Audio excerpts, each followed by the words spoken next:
and this community. I never knew Amanda, but everywhere I went, there were touching reminders of the caring friend she would have been to me had I known her. Losing Amanda was one of the hardest things I've ever had to deal with, but I knew I had to be strong for this community. I couldn't let them go through the funeral without my support. She's so much better than all of us. She was so much good. She cared about so many people. She loved you so much. What's your name? She loved you, Russell. And we have O'Brady Shaw with us right now. Thanks, Brooke. Not quite how I would have reported the story. Seems a bit unprofessional to let yourself get so emotional. Well, when people are feeling pain, I feel it too. Don't you ever get emotionally invested in a story? No, I don't. You know, I had my tear ducts cauterized years ago, and I like to keep my emotions stored in a special place in my mind where they only come out for my night terrors. This is the Onion News Network.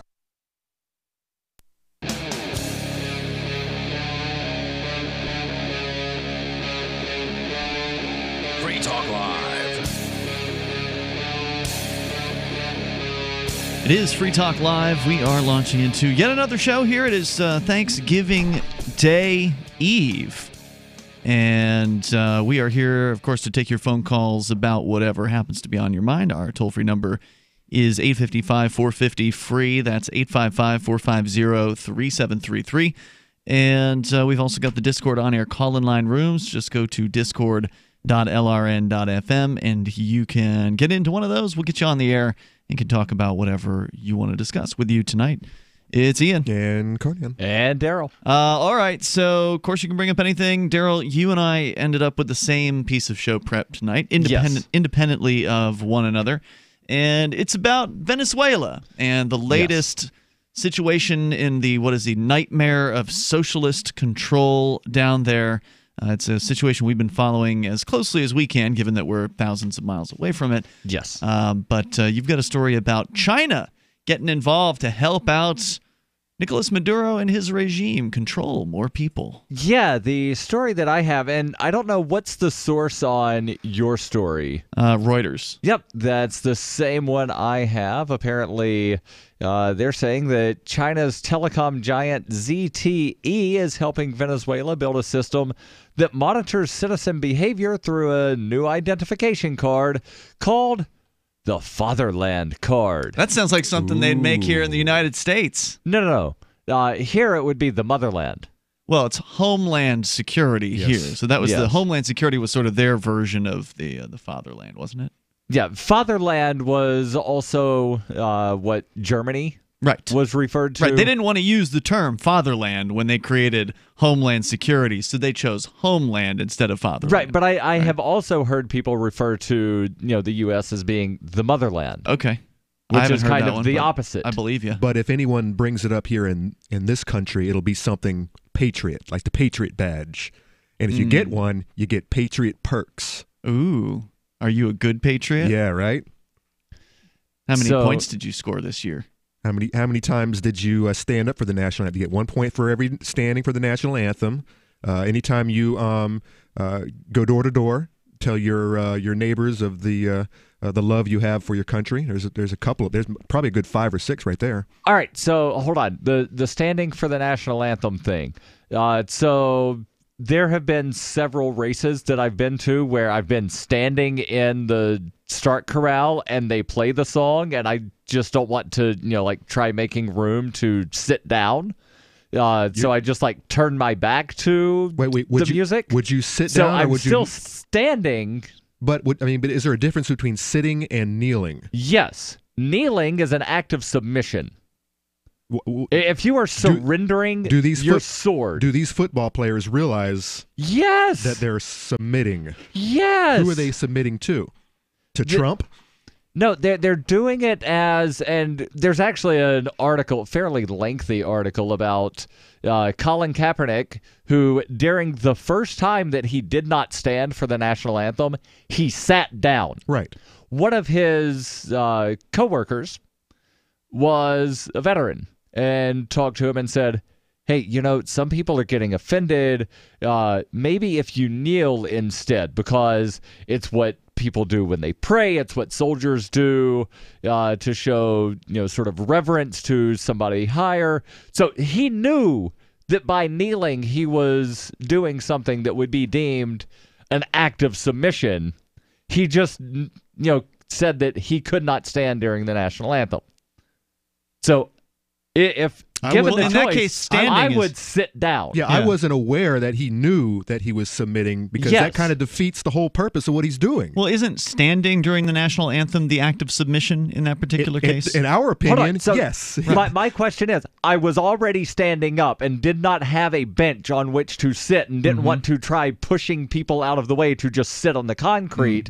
So I turned my back to the music. Right, that's a way to do it. So would I still be considered standing in your view?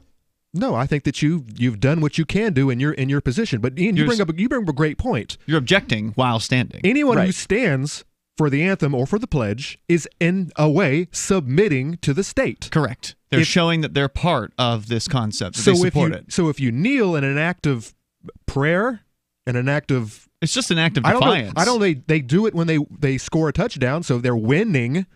Maybe he is kneeling as a way of proving that he's winning. So let's get back into the Reuters article here. Well, I think it's stupid. In April 2008, former Venezuelan President Hugo Chavez dispatched Justice Ministry officials to visit counterparts in the Chinese technology hub of Shenzhen.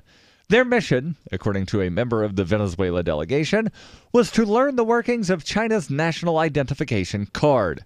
Chavez, a decade into his self-styled socialist revolution, wanted to help provide ID credentials to millions of Venezuelans who still lacked basic documentation needed for tasks like voting or opening a bank account. Once in Shenzhen, though, the Venezuelans... You'd have to be a crazed maniac to open up a bank account in Venezuela. What with the way they are ravaging the economy there, it just isn't going to help you in any way. Again, this quest started a decade ago. Okay. He says, once in Shenzhen, though, the Venezuelans realized the card could do far more than just identify the recipient. It can also control. They're at the headquarters of Chinese telecom giant ZTE. They learned how China, using smart cards, was developing a system that would help Beijing track social, political, and economic behavior. Using vast databases to store information gathered with the card's use, a government could monitor everything from a citizen's personal finances to medical history and voting activity. A member of the Venezuela delegation, technical advisor Anthony Daquin, said, "What we saw in China changed everything." His initial amazement, he said, gradually turned to fear that such a system could lead to abuses of privacy by Venezuela's government. Wait. Quote, who is this guy? A government guy from Venezuela? They are looking to have citizen control. Yes, he was a member of the Venezuelan delegation that went to China 10 years to ago. investigate this 10 years ago. Right. He was a technical advisor. Says his initial amazement gradually turned to fear that such a system could lead to abuses of privacy. And he thought that up a decade ago. He's talking about his initial thought a decade ago, not right now, where it almost certainly would lead to that. I mean, it would certainly lead to it anyway because it's government. The more information that you give the government, the more information they have to use against you. And so basically you've got a bunch of government guys from Venezuela who went over there and they started salivating at all of the opportunities that they could have with this Chinese manufactured card system, ID card system. You know, this is very similar to what Chavez was doing, going to Russia and checking out what they had going on. Well, this was Chavez. 10 years ago, that would have been Chavez. A decade ago. He sent a delegation to China to check out what they were doing. He probably sent a delegation to Russia. Yeah, the two he probably friendly countries. sent a delegation to Germany. He probably sent delegations to a bunch of countries. I'm sorry, not Chavez. Pretty Boy back in the 70s. Pretty Boy where? Who got shot up by the CIA. In what country? In he was Bolivian originally, but it was Cuba. Pretty Boy that got shot. You're talking in about the 70s. you're talking about Che? Che, I'm having such a. I think wasn't he killed earlier than the 70s? I thought he was killed in the 60s, but I could be wrong. Positive. I don't know. Continuing on, the following year, when he raised concerns with Venezuelan officials, Daquin told Reuters he was detained, beaten, and extorted by intelligence agents. Che Guevara killed 1967, executed by shooting. So that was close. They knocked several teeth out with a handgun and accused him of treasonous behavior. prompting him to flee the country. Government spokespeople had no comment on his account of what happened. The project languished, but 10 years after the trip to Shenzhen, Venezuela is rolling out a new smart card ID known as the Carnet de la Patria, or the Fatherland Card. The ID transmits data about cardholders to computer servers. The card is increasingly linked by the government to subsidized food, health, and other social programs most Venezuelans rely on for survival. Total control. If you don't have the government ID card, you don't get to eat. We got more coming up here on this, and your calls and thoughts are, of course, welcome. Our toll-free number here is 855-450, free like freedom, 855-450-3733, Free Talk Live. We have some good news. The indictments against Ross Ulbricht in the District of Maryland were dismissed with prejudice, meaning they can never be refiled. This is especially good because those indictments contain the only charge ever made that Ross engaged in murder for hire. This was a serious allegation that Ross Ulbricht denies. It was never prosecuted or ruled on by a jury, but was trumpeted by the federal government and the media as if it were proven fact. The Maryland court held these indictments for almost 5 years, poisoning Ross's case and leaving him under a cloud of unproven allegations. As explained in Ross's appeal to the Supreme Court, the fact that the judge used these allegations to give Ross a draconian sentence of double life without parole violated his Sixth Amendment right to a jury trial. Judges are required to issue sentences based on convictions decided by a jury, not unproven allegations never even charged at trial. Although this is a positive development, the dropped indictment will not set Ross free. Now, a presidential pardon is Ross's only hope of freedom. Sign the petition at freeross.org. freeross.org. Bitcoin.com is delighted to announce their latest partnership with the gift card specialists at eGifter. With many of the world's leading brands on their roster, it is now easier than ever to get the gift cards of your favorite brands with Bitcoin Cash. To get started, just follow these simple steps. Visit giftcards.bitcoin.com, pick the gift card you want, follow the instructions on your screen, and make your payment using your Bitcoin Cash wallet. Sit tight and your gift card will be delivered to you as soon as it's ready. That's giftcards.bitcoin.com. Your property and your family are precious. Protect them with Blink, like we have. Blink motion-activated HD cameras are wire-free, set up fast, and their batteries last up to 2 years. Blink's live feed option lets you monitor what's happening at home anytime, anywhere, from your smartphone. No contracts, no subscriptions, and Blink works with Alexa. Get your Blink camera system starting at less than $100 by visiting blinkprotect.com/FTL. blinkprotect.com/FTL. The Free State Project has reached its goal of 20,000 liberty lovers who've pledged to move to New Hampshire and get active to achieve liberty in our lifetime. Perhaps you're trying to figure out what part of New Hampshire should be your destination.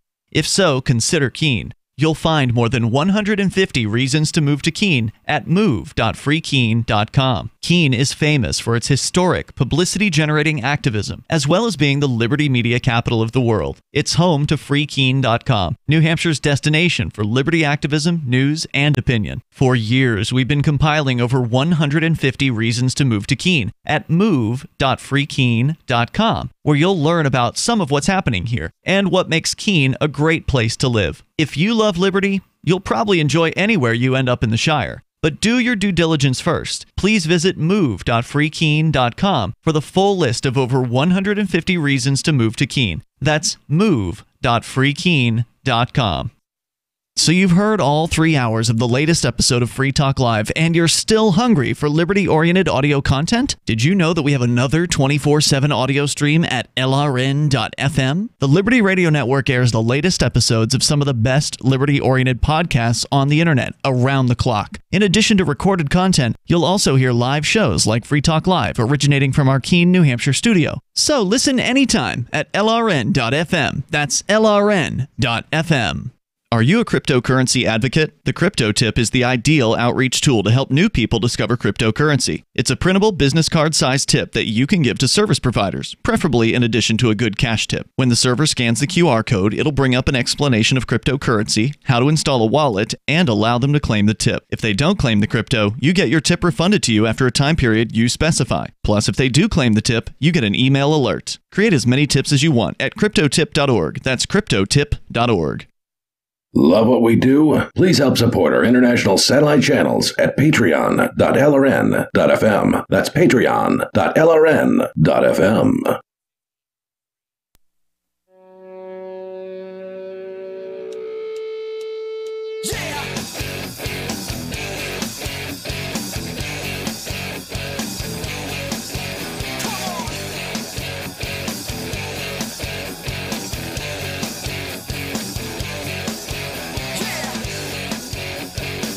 Hey, it's Free Talk Live. Dial in, toll free. Join us on the radio here if you want. We're talking about a creepy card, the Fatherland card, as it is perhaps going to be called, as issued by a Chinese telecom giant, which, of course, as I understand, and I don't have a great understanding of how all the China, setup works over there, but as I understand it, the government has some kind of hand in every single business. Like, they're all somehow state-run, even though they seem to be separate corporations. I don't know how that all works over there.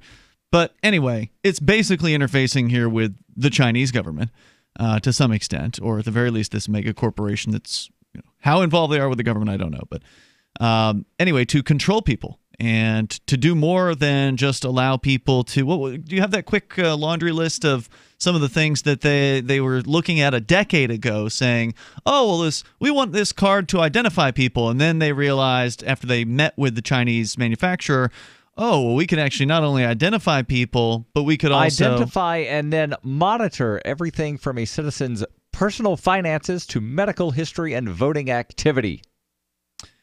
That's a lot, and that's just the tip of the iceberg. And their social networking, their social interactions on the webs. Well, they weren't talking about that a decade ago. But that's what they want now. That's what China is doing now. And Venezuela will probably do that, but we've not gotten that far into the story. Right. All right, before we do that, I do want to let you know about Bitcoin.com. If you're interested in learning about Bitcoin, the price is down big time in just the last week and a half. It might be a good time to consider buying, but at the very least, it is a good time to look into it and learn about Bitcoin. So go to Bitcoin.com. You can take their Bitcoin Academy there, and that is a free thing to do, and that'll get you up to speed on the first decade of cryptocurrency, the very beginnings of it. Where did it come from? Well, it all started with Bitcoin. So learn about it over at Bitcoin.com. Darryl, the story coming from Reuters that you're sharing with us today. Now, we have been talking about off and on the Sesame credit or the Zima credit. In China. That they've been working on since 2015. I don't know that it's in China. Correct. But I can't find any connection to ZTE in this article that I'm reading on the credit. So I'm thinking this is a whole different thing. I'm thinking China they've had their governmental ID with all of this information alongside it for how long?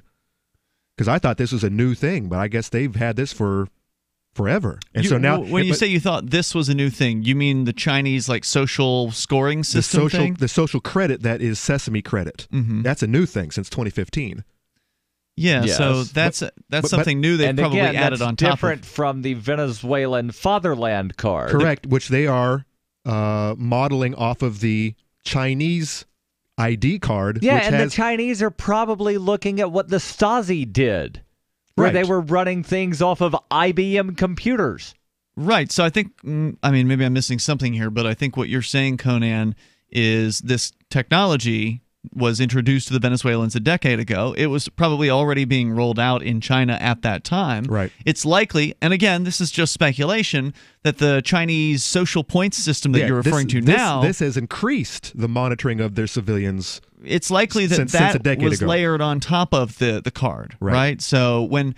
the government control systems build on one another. Right. Oh, first you have birth certificates. Then in order to get a birth certificate, you get or after that, you get a social security number. You get a driver's license. You get a passport. You have all these sort of nexus points with the government. All your licensing to do whatever, to hunt, to work, to drive. And then later they say, initially they say you don't need the social security number for identity purposes. But then later every place is asking for the social security number for identity purposes. Right. And originally you would only get the social security number when you got a job to pay into Social Security, and now There's some schools that will not let someone enroll their child unless the child has a Social Security number. And now you have your national ID, which you can opt out of. The real ID, as they call it. Correct. But I mean, give it another couple of years, and you'll have, you'll have companies, say, who drive a lot, truck drivers, and or what I do at Enterprise. They'll be like, yeah, we can't accept you unless you have a national ID.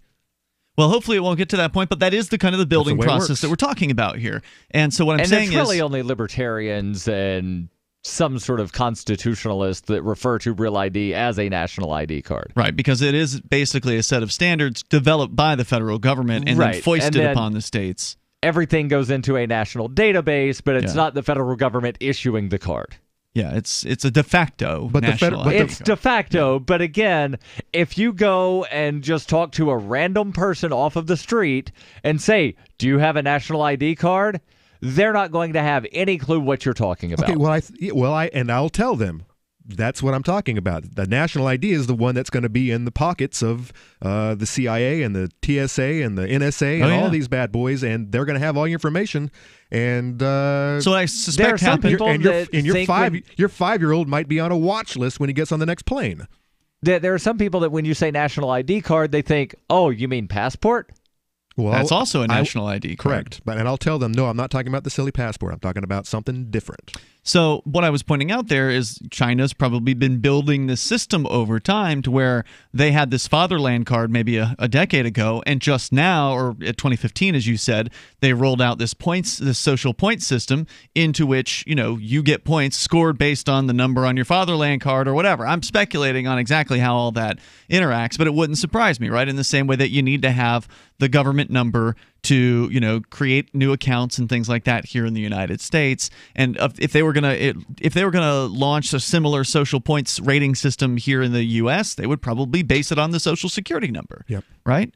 So anyway, so they got back from this trip. The dude, what happened to the dude that was originally skeptical? He says he was detained, beaten, extorted by intelligence agents, had several of his teeth knocked out with a handgun, and accused of treason. This was the Venezuelan guy who originally was part of the envoy to go to China a decade ago.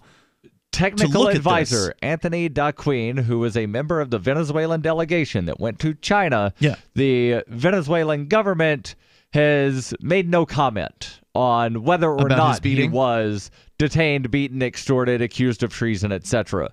The role that ZTE has... I would love to hear... I know it's not about that story, but I would love to hear more about that story. They don't have that in here. Right, I know, so that's what I'm saying. I know it's not about that. That's what I'm saying. I know that. I would just love to, this gentleman's story, I think, would be very interesting to know why he was beaten.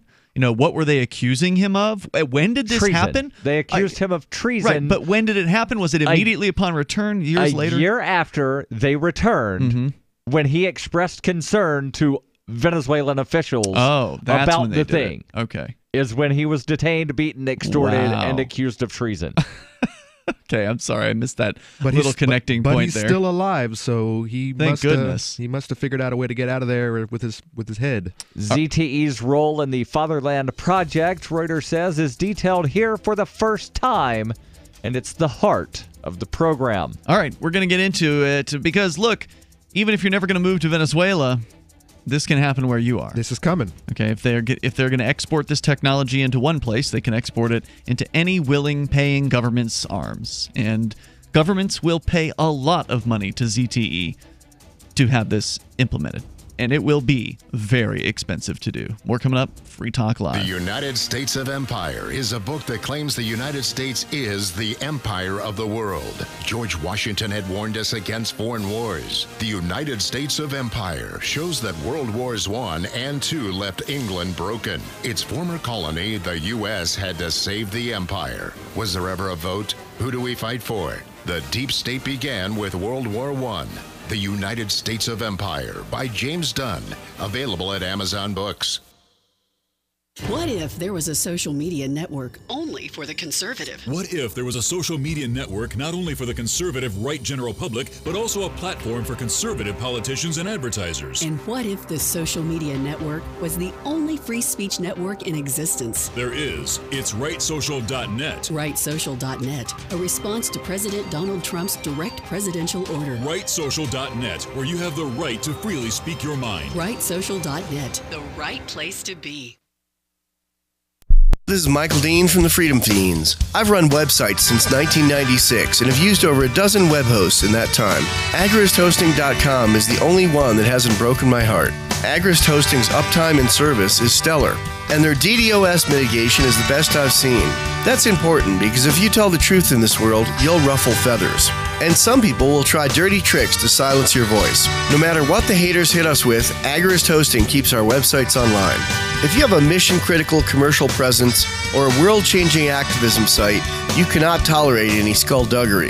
So go with agristhosting.com. Have a WordPress or blog site, but you're not satisfied with performance or uptime? Or just want raw hosting? Want to pay with Bitcoin? Agrist Hosting specializes in high-performance hosting with personalized service. Go to agristhosting.com and click on the button that says Get Hosted. That's agristhosting.com. Are you tired of your taxes funding endless occupations around the world? Antiwar.com is run by people who understand that wars abroad become wars at home, wars on our freedoms. Antiwar.com is dedicated to bringing you the latest in news, views, interviews, and reviews from the top movers and shakers in the anti-occupation movement. Antiwar.com has it all, from thorough foreign policy analysis to interviews with whistleblowers who used to run the military-industrial complex. Anti-war, pro-free market. That's antiwar.com. LRN.FM is proud to announce our official listening apps for Android and iOS devices. Now you can easily tune into our streams anywhere, anytime on your smartphone or tablet. Just visit apps.lrn.fm or search for LRN.FM in the Android or Apple app stores. Please download, rate us 5 stars, then share the link on your social media and let your friends and family know how you're listening to LRN.FM. Download it now, free at apps.lrn.fm. We have some good news. The indictments against Ross Ulbricht in the District of Maryland were dismissed with prejudice, meaning they can never be refiled. This is especially good because those indictments contain the only charge ever made that Ross engaged in murder for hire. This was a serious allegation that Ross Ulbricht denies. It was never prosecuted or ruled on by a jury, but was trumpeted by the federal government and the media as if it were proven fact. The Maryland court held these indictments for almost 5 years, poisoning Ross's case and leaving him under a cloud of unproven allegations. As explained in Ross's appeal to the Supreme Court, the fact that the judge used these allegations to give Ross a draconian sentence of double life without parole violated his Sixth Amendment right to a jury trial. Judges are required to issue sentences based on convictions decided by a jury, not unproven allegations never even charged at trial. Although this is a positive development, the dropped indictment will not set Ross free. Now, a presidential pardon is Ross's only hope of freedom. Sign the petition at freeross.org. freeross.org. Now you can follow LRN.FM on the decentralized Mastodon social media platform at toot.lrn.fm, toot.lrn.fm.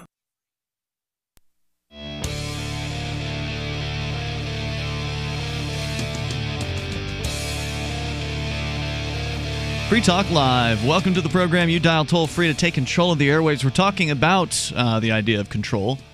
The idea of governments controlling you through technology. Technology, of course, a wonderful double-edged sword that we've talked about, a myriad of times, how technology can be used to free, like with things like Bitcoin and cryptocurrency, with the freedom of information that can flow without having to ask permission. There's so much that is so good about technology that can help those of us who care about freedom. But on the other side, the other hand, when put into the hands of the people who don't care about freedom, who hate freedom, who want to crush freedom, technology can be used to do those things too. And that's the story that you've begun to tell about the latest development from Venezuela. It is not good news. It's not sort of a laughable story like, oh, Venezuela with their petro, which we've been following for a while, where they've got this ridiculous claim of a cryptocurrency that's not actually a cryptocurrency, and it's just a boondoggle and might not actually even exist except for in the mind of somebody. But that could be said about a lot of ICOs. And that's a story that's just kind of like, ha, incompetent government.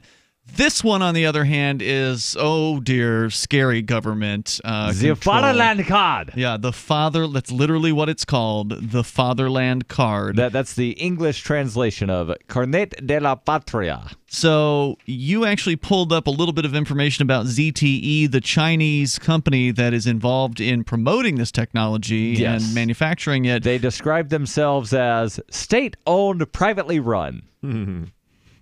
That's a strange statement, isn't it? Like, what does that even mean? Is this like the claim that... It's like General Motors.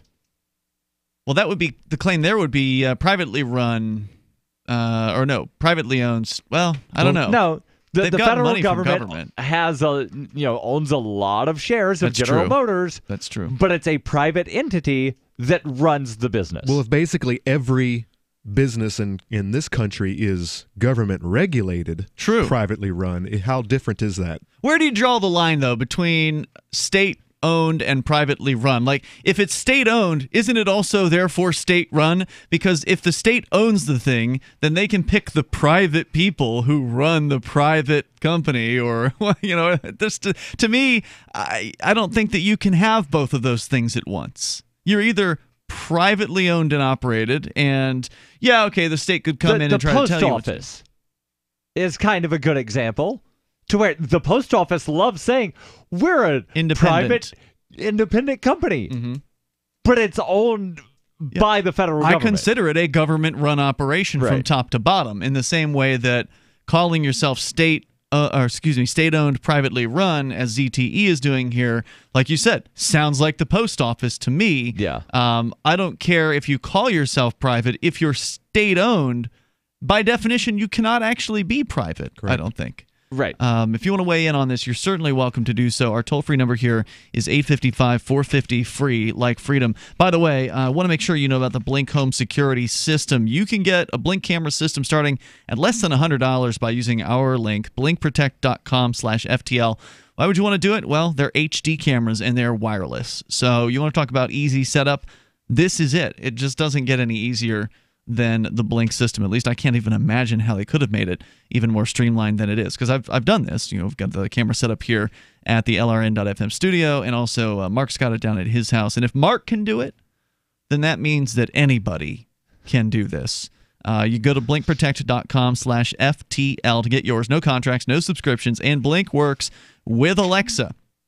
Blinkprotect.com/FTL. By the way, I did look Darkwin up. He is alive. This is the guy from the Venezuelan government envoy that went to China a decade ago to look at this technology. Yes. When he came back, he expressed concerns that it could be used for nefarious purposes. He apparently expressed those concerns to the government that he was working for, and that's when they proceeded to torture him. Right, and his whole reason for going on that mission was to develop a Venezuelan national ID, especially for getting in and out of the country, kind of a passport kind of a deal. Right. And yeah, he was a federal.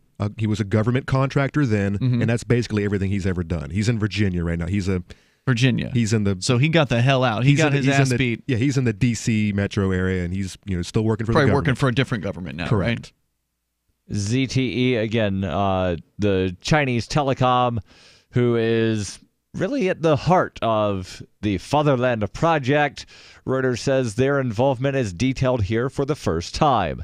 As part of a $70 million government effort to bolster national security, Venezuela last year hired ZTE to build a Fatherland database and create a mobile payment system for use with the card. According to contracts reviewed by Reuters, a team of ZTE employees is now embedded in a special unit in CAN TV, the Venezuelan state telecommunications company that manages the database. According to former and current employees of CAN TV.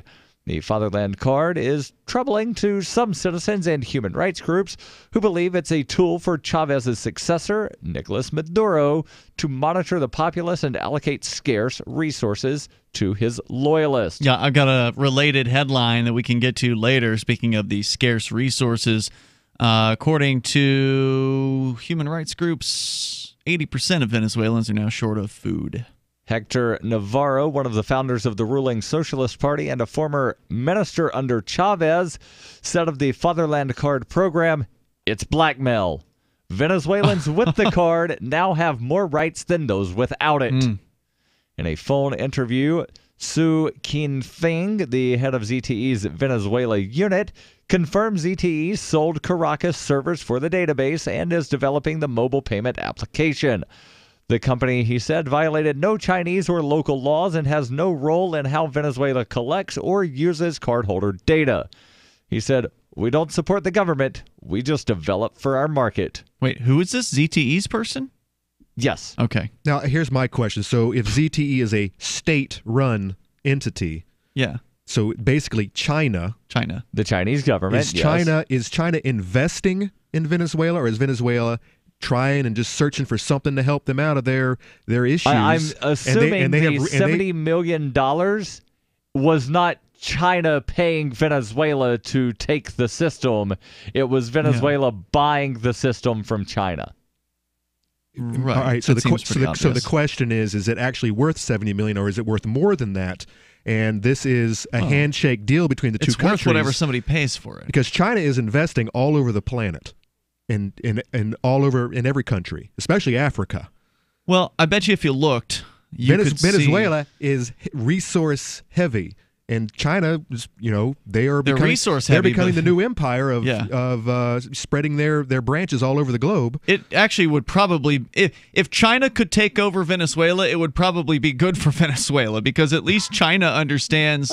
For whatever reason, the Chinese government understands how to get companies to work, right? Because the Venezuelan government has failed miserably at nationalizing corporations, which has been happening quite a lot. Read a story, what was it, earlier this year about the 700 some odd companies that had been nationalized by the Venezuelan government over the last decade or however long it's been. But and then run into the ground. So it's like 70 plus or 80% of them have been operating at a loss ever since the government if they're still over. Operating. Well, I'm throwing it out there. Look for Venezuela to become a Chinese colony in the very near future. I bet you if you were to do that, if you were to look into it, because I feel like, I can't say for sure, but I know that in the past we've talked about Venezuela a lot on Free Talk Live.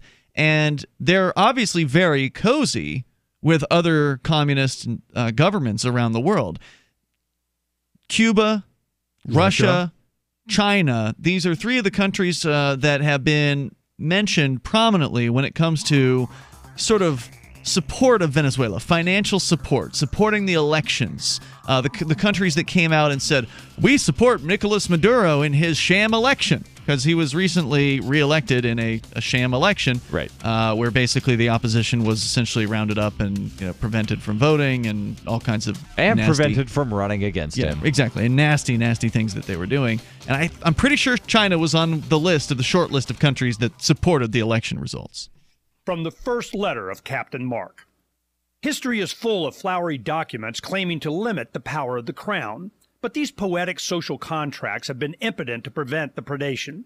Limited government is a lie they use to keep us submissive. The crown cannot be trusted to abide by its founding charters, nor its treaties, nor even its own rules. The essence of the crown is centralized violence, and I've had enough. That's why I raised my black banner. I am no revolutionary. My aim is not to reset the cycle of violence, but to break it. My aim is an evolved society, invisible to the crown, not a new hierarchy, but decentralized networks with no central figure for the crown to target. If you want your servile life, keep it, but we will not submit to the crown's agenda. And when you are ready to stop being its beast of burden, ready for adventure and opportunity, join us at pirateswithoutborders.com. How well and how fast does Heart and Body Extract work to improve blood circulation? Listen. My name is Ellis, and I am 66 years old, and I live in Jacksonville, Florida. 2 years ago, I was diagnosed as having clogged arteries. I had 70% blockage in one artery leading to my heart. They wanted me to go on Plavix, but I refused, knowing the negative side effects. Heart and Body Extract is a unique balance, synergy, and proportion of herbs reaching from head to toe at maximum absorption around 95% at the cellular level. Within the first month, I felt a dramatic difference. The heaviness in my legs was reduced, and within 2 months, I felt completely normal. Your natural organic herbal formula for heart health is Heart and Body Extract. Heart and Body Extract comes with a 100% ironclad money-back guarantee. Details at hbextract.com or call 866-295-5305 for Heart and Body Extract. Call 866-295-5305, 866-295-5305 for Heart and Body Extract. Is spreading the message of liberty, cryptocurrency, and peace around the globe worth $2 per month to you? As you may already know, in addition to our internet feed, LRN.FM broadcasts on free-to-air satellite across North and Central America, as well as Sub-Saharan Africa. And we've been available on satellite for free 24/7 since 2010. The LRN.FM free-to-air satellite signal is reaching some of the most oppressive regimes in the world, and there's no doubt our ideas are making an impact. You can learn more about the channel's impact by watching the 3-minute video at fund.lrn.fm. If you'd like to help free minds globally with our ideas of liberty, cryptocurrency, and peace, you can donate as little as $2 per month via fund.lrn.fm. You can help us continue and expand our satellite broadcast to multiple continents. Visit fund.lrn.fm today, and thank you for your help. Don't forget to share the link on social media. That's fund.lrn.fm. There are lots of ways to listen to Free Talk Live. Our podcast has been around since podcasts began, and now the FTL feed is loaded with content besides our full show archives. Did you know that we make it easy for you to customize your podcast subscriptions? We have different feeds, one that includes only our full shows, one with just the Daily Digest, and one with just the Edgington Post. You decide what you listen to. It's quick and easy to customize your feeds at feeds.freetalklive.com. That's feeds.freetalklive.com. Radio is the most personal of mediums. I exist right now in your head. If you listen to Free Talk Live regularly, you know me. Free Talk Live is on more than 160 radio stations around the U.S. and has been downloaded on every continent around the world. Hundreds of thousands of listeners with ad packages from $600 a month to $6,000 a month. Imagine what we can do for your business, project, website, or idea. Email me, mark@freetalklive.com. This is the Liberty Radio Network, broadcasting the latest liberty-oriented audio content 24 hours a day at LRN.FM.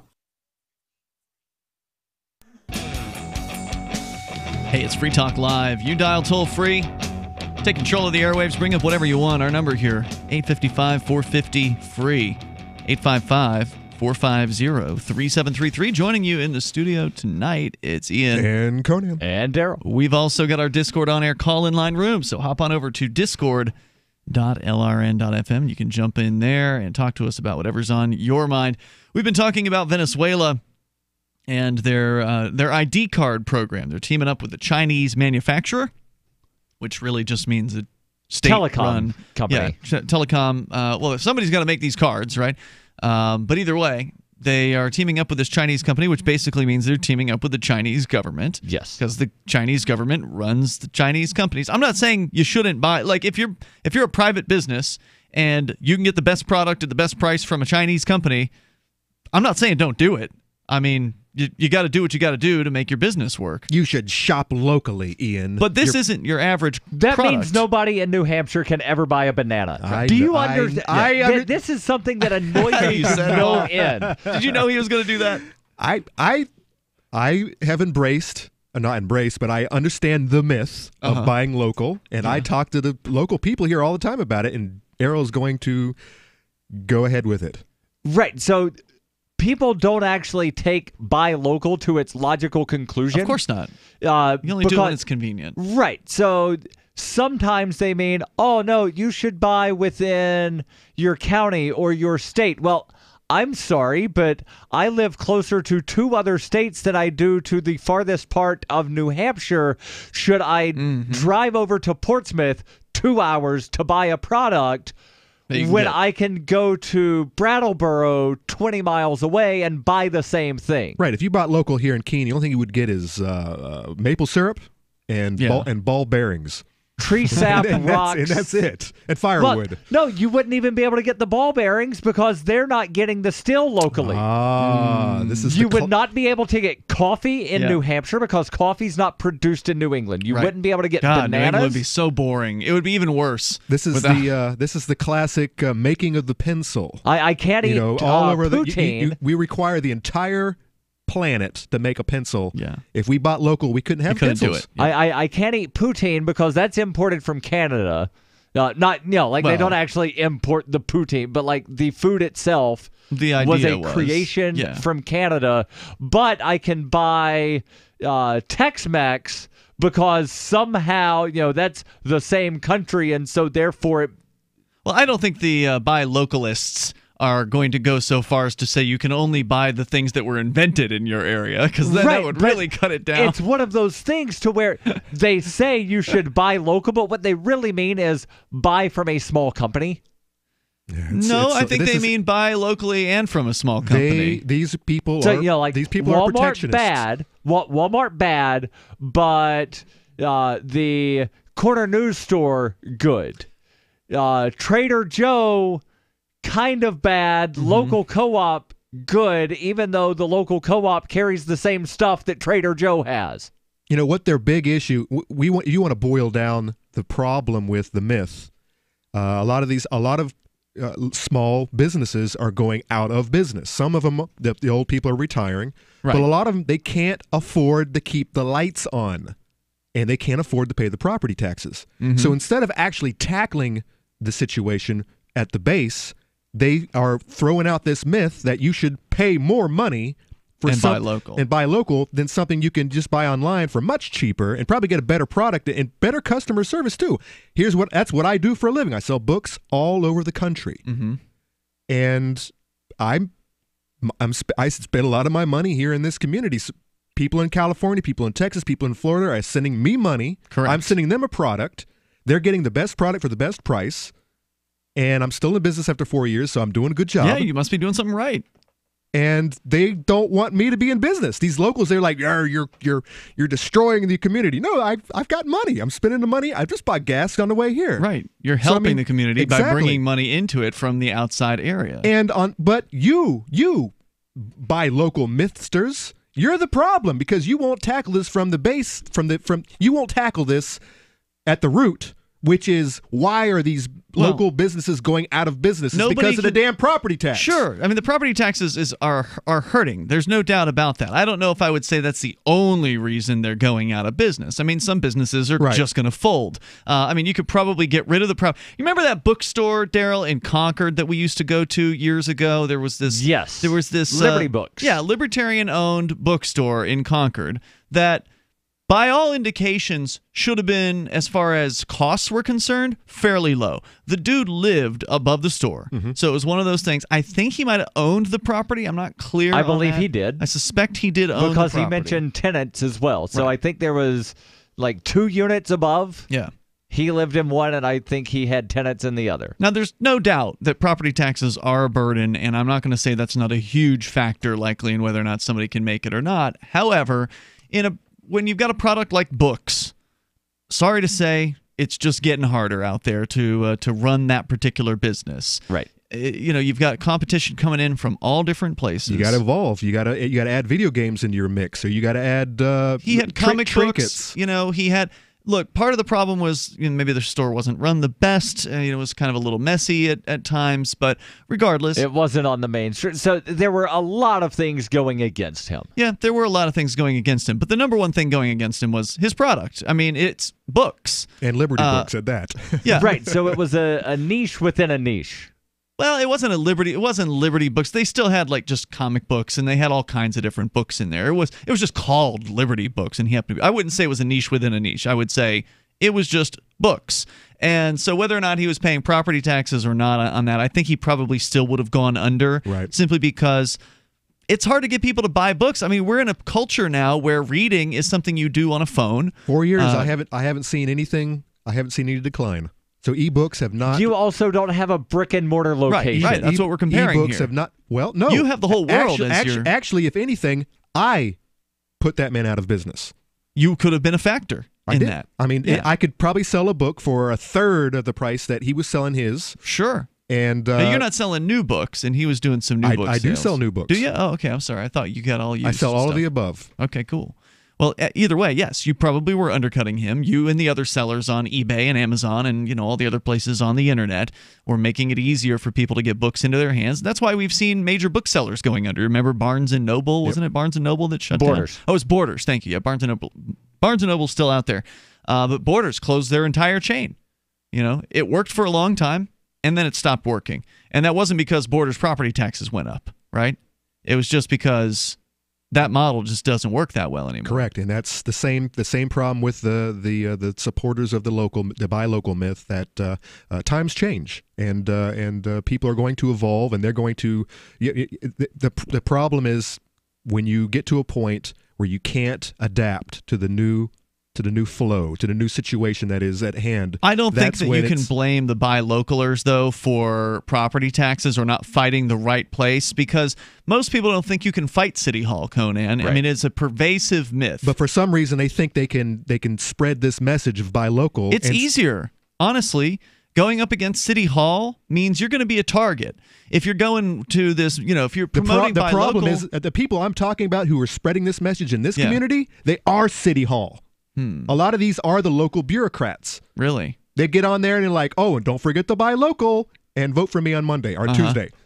Well, that's pandering to some extent. I mean, they want to appear as though they are this ultra-local person. But I bet if you look at their credit card statement, they're buying from Amazon. Oh, yeah. Right, and, well, one thing that's interesting, and my girlfriend Jackie asked me about this a couple of days ago. We were driving around and saw a couple of signs that said something about Plaid Friday.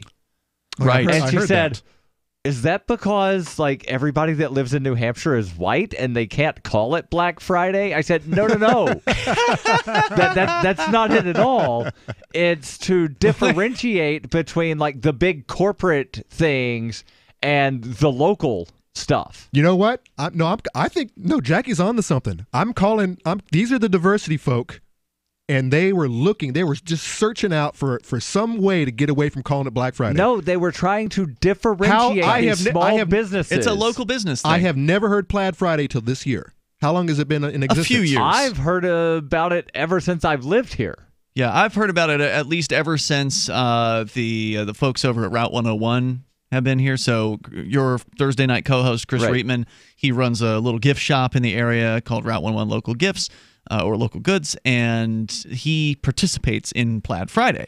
It's something that was organized by this group called Monadnock Buy Local, which is a very nice group of people, and I do not think it's run by a city bureaucrat. It's run by, actually, a lady named Jen, who is in charge of the organization. The guy from the Monadnock Shopper, the publisher, he's on the board of directors. So I don't think you're correct that. I think what you're saying is politicians support it, but they're not the ones running these programs. Right. Well, that's interesting that Chris is a part of this program and he's not a part of the City Chamber of Commerce. I don't know. That's a good question. There's more coming up here in moments. We got the Chinese story thing, the ID card thing to get back. We'll wrap all this back into it here coming up. Hearing a lot about CBD these days? Yes, but which CBD products can you trust? Which website can provide proper education about CBD along with high-quality products? The answer? CBDonly.com. CBD, or cannabidiol, is one of hundreds of compounds found in the cannabis plant and one that contains a variety of medicinal benefits. Many doctors are starting to recommend CBD to their patients as an alternative or supplement to some pharmaceutical medications. CBD is becoming widely known to relieve pain, inflammation, and anxiety. Unlike THC that is found in the plant, CBD does not have psychoactive effects. In other words, it does not give the effect of being high.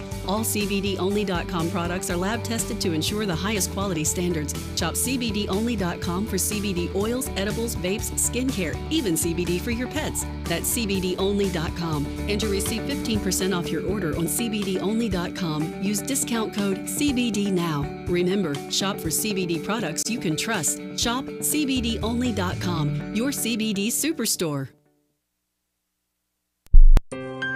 This Your Family Today tip is brought to you by Nestle Pure Life Water, helping you drink better and live better by providing a zero-calorie alternative to sugary drinks. Visit us at nestle-purelife.us. When kids are playing, they often don't want to stop to keep hydrated, so send them out with a bottle of water and encourage them to take frequent drink breaks, or call them inside for a quick sip.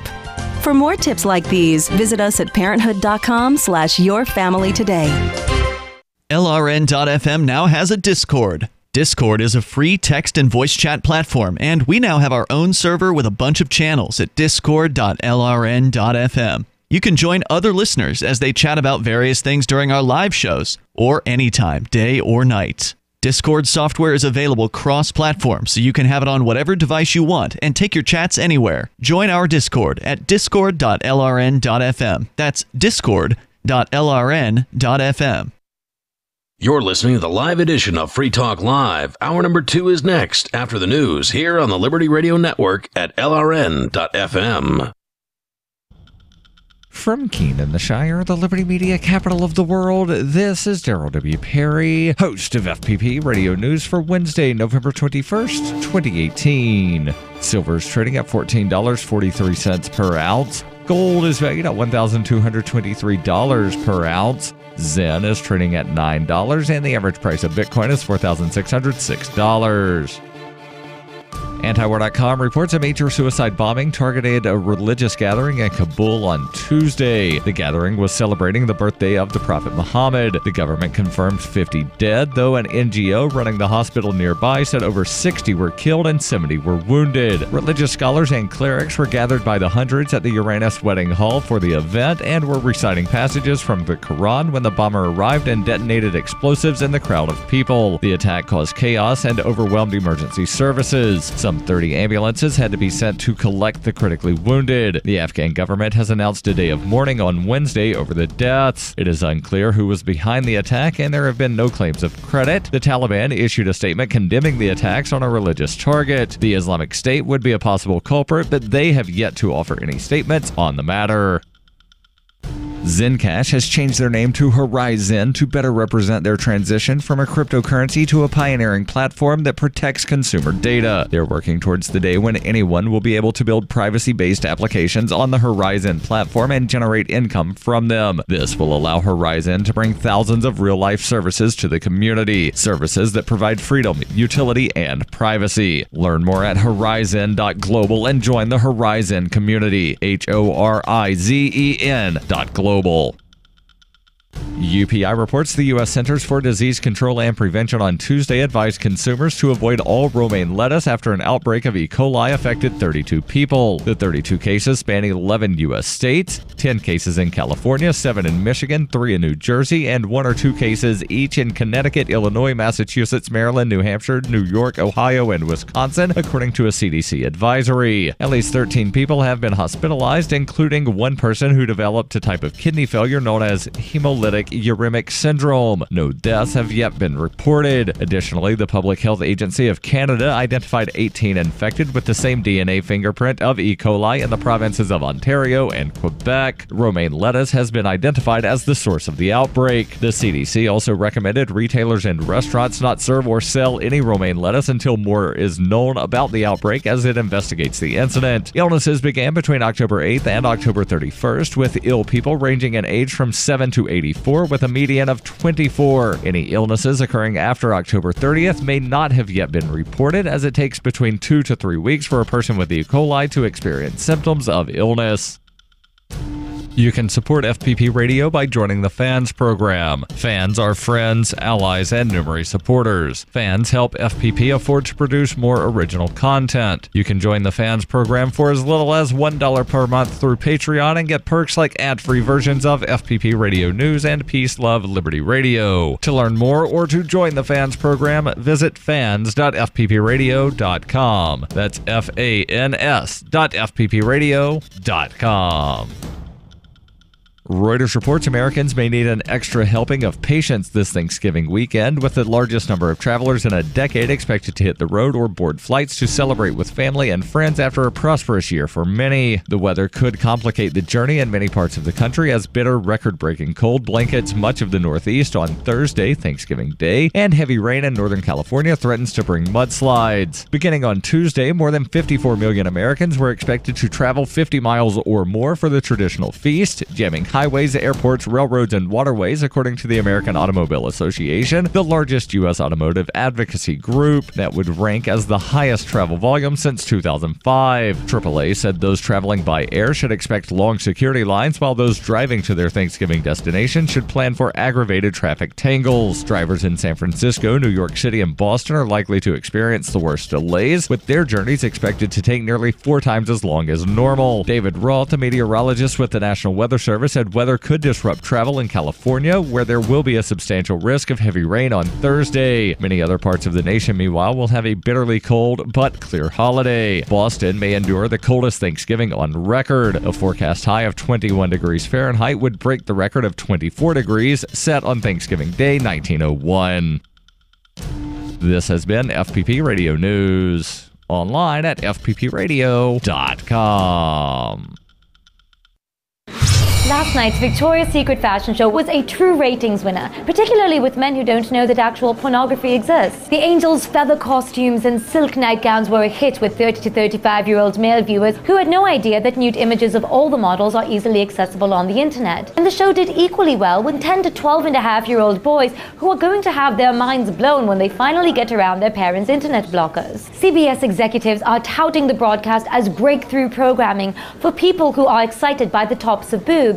Producer Dave Mitchell told Variety, quote, "The $2.5 million fantasy bra is a big draw with women who shop at Victoria's Secret, and an even bigger draw with men who've never seen or heard about sex before." The runway show drew expected outrage from the Christian Family Research Council. Executive Director Kathy Rouse charged that the event degrades women by objectifying them, most likely because she's never seen a Ukrainian prostitute receive a bukkake shower from a gang of cracked-out Albanian teens. This is the Onion News Network.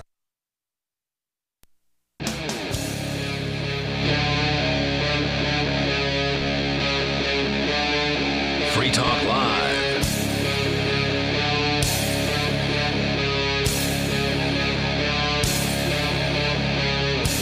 It is Free Talk Live. Dial toll free as we launch here into the second hour of the program. Our number is 855-450-FREE, like freedom. That's 855-450-3733. Also, the Discord on-air call-in line room is available to you. There's actually several of them. Pick whichever one you want over at discord.lrn.fm. You'll sound almost like you're sitting here in the studio with us if you do that.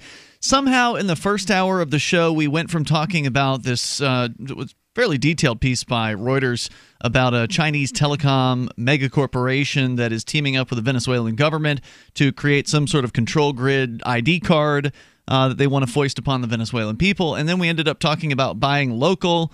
And I guess it was when we were talking about Chinese manufacturing, maybe that's what led us into the buy local conversation, which led us into this thing called Plaid Friday, which, of course, Black Friday is coming up. It's this mega shopping, I don't know if you want to call it a holiday, shopping extravaganza that a bunch of people participate in. Which has been in decline in the recent years because everyone's buying online. Right, which they now have a name for that, too, Cyber Monday. Correct. And well, there's Cyber also Monday and Tuesday. Yeah. Black Friday, still being called Black Friday, begins late on Thursday.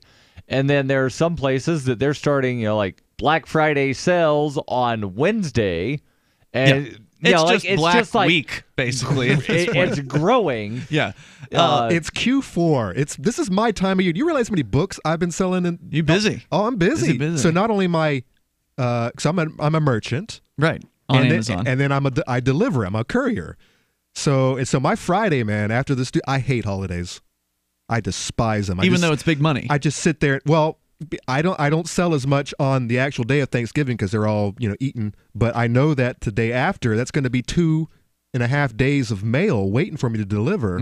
Packing, shipping. And I'm only going to get paid. I'm talking about the post office. Yeah. I'm only going to get paid for one day. So quit your job. That's just if you don't like your job, there's other jobs. Well, I mean, it's just one day out of the year. So Plaid Friday, Conan said he'd never heard of it before this year. Yeah. It started back in 2009 in Oakland, California, and apparently was adopted in New England in 2010. All right, so we can talk more about buy local and all the whatever mythology or truth there might happen to be to it coming up here. But let's go to the phones first. We've got somebody on one of our Discord lines here. His name is Terms of Service. Where are you calling from tonight, Terms of Service? Connecticut. And what do you want to talk about? Go ahead. China and USA. Mm-hmm. Can you guys hear me all good? Loud and clear. Go right ahead. I'll hold it together, will you? All right, pretty lame. The toll-free number here. Wait, he waited that long to do just that? Yeah. By the way, wow. We didn't notice him. He wasn't waiting that He was long. complaining. Yeah, he wasn't waiting keep in mind that Ian's got he's got 8 screens open right now, and I only have the one. I can see Discord. I didn't even see. Discord needs like a bell or something whenever someone goes into one of the online. It works fine. Look, if you got to wait 20 minutes to get on National Talk Radio, quit your bitching. Okay? And then just to make some kind of really bad I don't know what he was doing. Prank call. Yeah, it was pretty bad. It might have been like a piece of cheap plastic from China that makes noises. Maybe like a kitty, a cat toy. And he wanted to. Maybe he was actually gonna get into something. So, all right. What were we talking about with this Plaid Friday? I don't even remember if there was any kind of point buy of and local, explaining it. The myth of buy local. Right. So the Plaid Friday is the buy local. It's the alternative to for Black Friday. So it happens on the same day. day. And the idea is you go and you spend. If you're going to spend money on gifts, the idea is you go and do it at local shops. Mm-hmm. Right. Well, Walmart is right down the road. They are local, and it's going to be a madhouse. Right. But like the philosophy behind the buy local is no. What we mean is small businesses that are owned by people that live in your community. Oh, okay. So like the franchised Applebee's? No, that's not what we mean. We mean locally owned. Yeah. So like even though local people restaurant, work at the franchised Applebee's, and then they'll local spend people their money. work at Walmart. Yep. Local people work at the big box retailers. But that's not what we mean when we say buy from your neighbors. And you have local guys like me sell all over the country. Yeah. It's clearly something you can poke a lot of holes in. I mean, there's no doubt about it. Yes. But what's behind it is sort of the idea that there's some sort of benefit to spending money locally. There's also a benefit to international trade. There absolutely is, like lower prices. Well, not only that, but and I don't have the statistics in front of me, but the overall global rate of poverty has declined tremendously over the last 40 years.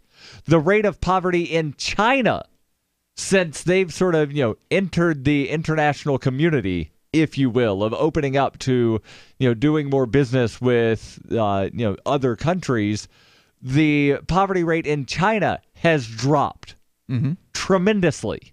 Wait for their middle class to grow even larger, and they start keeping all of that merchandise they're sending us.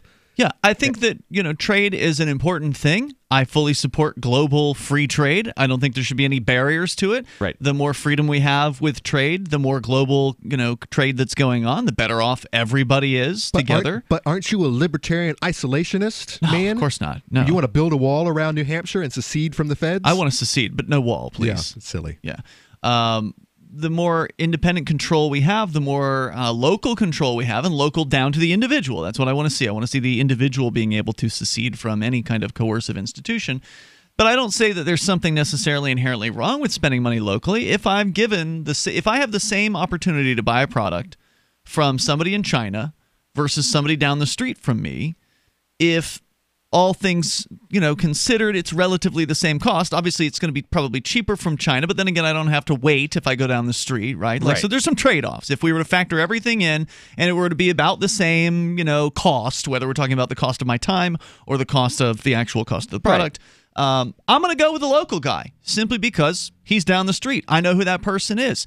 I know that the effects that spending money locally can have on a local economy. So they're not necessarily wrong that it's good to spend money locally. It's good to do that. It's also good to buy things internationally as well when it's best to do that. So I don't think that you should be living with this, firm rule that everything you buys locally, you have to buy locally, and I doubt any of them do either. Simply because, as you pointed out before, Darryl, it's impossible. Right. The amount of time you would have to spend researching just to see if there's an option locally. The local beer store would have to close down just because of the number of imported beers that they sell. Right. I mean, they import beers probably from Vermont. Well, that would be out, right? Because that's not local. Here's another way. Here's another way to look at it. So if the savings is substantial, sometimes you can get something online for half the cost of buying of something local. I'm talking about like trinkets and stuff. Usually, if it's a DVD or it's a something at Walmart, usually it's about the same price. But I mean, just think about it. If you can get it for half the price, that means so something for $20 you can get for $10. That means you have an additional $10 in your wallet that you could spend locally. You could buy another $10 item off of Amazon or whatever. That's why it makes sense to do what's economically most sensible. So it makes us richer as people. Yes, as an individual, and that ultimately does help the local economy too. If everybody in the local economy is richer because they've been buying outside of the area, then that's also a good thing. So, again, the best thing you should do is whatever the best thing in the moment is whether or not it's, buying from China or buying from India or buying from three blocks down. And if there's anybody listening that, is one of the, hardcore supporters of buy local, please call in and tell me exactly what local means. 855-450 free. Where do you draw the boundary? Right. For it? 10 miles, 20 miles, the city limits of where you live, your county limits, the state border. And if it's the state border... How about my street? Well, is it better to buy from the next door neighbor as opposed to the guy 2 streets over? Right. And, if it's the city, why not the county? If it's the county, why not the entire state? If it's the entire state, again, we live 20 miles roughly from Vermont and Massachusetts, and we're 110 miles from the seacoast of New Hampshire. Right. Should I drive out to the seacoast for seafood or go pick it up from the place in Brattleboro where they've got somebody that brings it down the river? I bet you nobody's going to answer your question, but it's a good question. The toll-free number here, if you want to try to answer it, is 855-450 free. How do you define local? 855, simple question. It may not be an easy answer. 855-450-3733. It's Free Talk Live. She seems happier. Her fur is so much shinier, silkier, softer. She has really mellowed a lot. Sheba is 105 lean pounds of shiny, smooth, happy dog for life. The shedding has stopped. The itching has stopped. Since 2001, we've helped more than 250,000 dogs get over their nutritional deficiency miseries. And saved our customers bazillions in vet bills. Everything we tried failed except the Dynovite. Come to Dynovite for help. DINOVITE.com. If you want the dog to be healthy, you got to feed it something healthy. The omega-3 fatty acids, flaxseed, zinc, alfalfa, the digestive enzymes that are cooked out of regular dog food. Dynovite is nutrition. Dynovite for life. Don't let your dog itch, scratch, stink, or shed like crazy. Come to Dynovite for help. 859-428-1000. 859-428-1000. DINOVITE.com. Are you a cryptocurrency advocate? The Crypto Tip is the ideal outreach tool to help new people discover cryptocurrency. It's a printable business card-sized tip that you can give to service providers, preferably in addition to a good cash tip. When the server scans the QR code, it'll bring up an explanation of cryptocurrency, how to install a wallet, and allow them to claim the tip. If they don't claim the crypto, you get your tip refunded to you after a time period you specify. Plus, if they do claim the tip, you get an email alert. Create as many tips as you want at cryptotip.org. That's cryptotip.org. Bitcoin.com is delighted to announce their latest partnership with the gift card specialists at eGifter. With many of the world's leading brands on their roster, it is now easier than ever to get the gift cards of your favorite brands with Bitcoin Cash. To get started, just follow these simple steps. Visit giftcards.bitcoin.com, pick the gift card you want, follow the instructions on your screen, and make your payment using your Bitcoin Cash wallet. Sit tight and your gift card will be delivered to you as soon as it's ready. That's giftcards.bitcoin.com. Congressman Hanford, you're married, 2 beautiful children, and yet you texted nude photographs to a 23-year-old staffer. Why did you do it? I wanted her to see my penis. I was hoping the penis photo would arouse her sexually, that she might think, that's a nice penis. I will respond with an offer to have sex with the penis or maybe send a photo of my breasts. I would like that. And that's what I was hoping would happen. Here's what intrigues so many people. Why would a promising, successful politician take such a big risk? I knew I could let down my family, destroy my marriage, and damage the country that I love, but on the other hand, if there's even the small chance of getting off at any time, you gotta take it. The big question. Do you plan to resign? No, I'm very good at my job. Plus, it's a lot harder to get women to have sex with you when you're not a congressman. This is the Onion News Network. The LRN.FM social media channels have been revamped. We've eliminated Facebook and focused on other platforms like Twitter and Mastodon, the decentralized alternative to Twitter. On our accounts, you'll find posts from multiple LRN.FM show hosts together in one place. Follow us on Twitter at twitter.lrn.fm, or better yet, move to the decentralized Mastodon social media platform at toot.lrn.fm, toot.lrn.fm. I think you'll like it. What do you shop for that you could otherwise buy at Amazon? Pretty much everything, right? Amazon has competitive pricing and they deliver, and that's a big plus. If you could plan ahead in your shopping, would you be interested in saving up to 33%? There's a catch. You have to do your shopping in Bitcoin. But imagine those savings. It's like a huge raise. All you have to do is go to saveitpurse.com. We've saved thousands, and you can too. Plan ahead and save. Saveitpurse.com. You can sign up to receive the latest about the Liberty Radio Network via our email updates at updates.lrn.fm. That's updates.lrn.fm.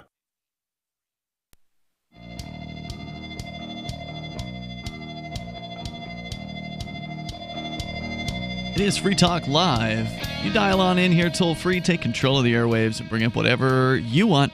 Our number is 855-450-FREE. That's 855-450-3733. Or call in on our Discord on-air call-in line rooms over at discord.lrn.fm. With you tonight, it's Ian. And Conan. And Darryl. Also, don't forget about AnyPay. If you are in the world of retail, you got an establishment that accepts credit cards, accepts cash, and you want to accept cryptocurrency like Bitcoin or Dash and Zen and some others, then get on over to anypay.global and get signed up. It's a very easy sign up. There's no actual application. There's no process. It's just you choose the username and password and you're into the site. And then you put your cryptocurrency wallet addresses into the appropriate place in the back end, load the app on your point of sale device. You're done. You're ready. You're accepting cryptocurrency that fast. It is really easy and it's super slick. Go check it out for yourself. Try it out. It's free, by the way, for merchants over at anypay.global. That's anypay.global. As we go to your calls and thoughts, we're talking about the buy local mythology. We got Sam on the line in New York. You're on Free Talk Live. Go ahead, Sam. Hello? Sam in New York? You mute? I don't know if the board op has him turned up or maybe he fell asleep. We don't know. Sam going once. Sam going twice. We'll put Sam back on hold, see if he can come to the phone a little bit later. Let's try Tom in New Hampshire. Tom, you're on Free Talk Live. Go ahead. Okay, 2 calls in a row. There's probably something's probably going wrong at the board. Let's just make sure it's not our ISDN connection. Tom? All right. So instead, we're going to the on-air call-in line rooms where JoJo is on the line. JoJo, go ahead. Oh. Hey, you're on the air. Hello? Hi. You're on the air. Go ahead. So, I want to talk about Bitcoin with you guys. All right, let's hear it. Do you guys think Bitcoin is going to be stable? Well, I don't think it's going to be stable anytime soon. I know a lot of people want that from Bitcoin, but I don't think Bitcoin's going to give it to them. I mean, I'm not good at predicting anything. I can't predict the future. But if you go based on the past, it doesn't look like Bitcoin's going to be settling down anytime soon. Well, it also depends on how you define stable, and if you consider that, any commodity or any commodity is really stable. The price of gold and silver fluctuates daily. The price of the euro compared to the U.S. dollar fluctuates daily. The stock market fluctuates daily, minute by minute, really. Sure, but I mean, one of the critiques of what do you mean by stable? Like, do you think the price will go up or down?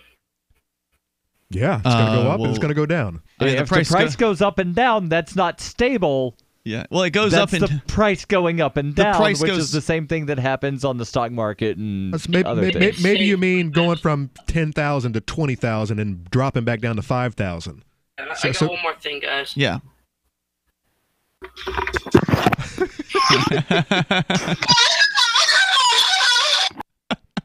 So maybe all right. So was that another Chinese? That was some kind of donkey noise, I think.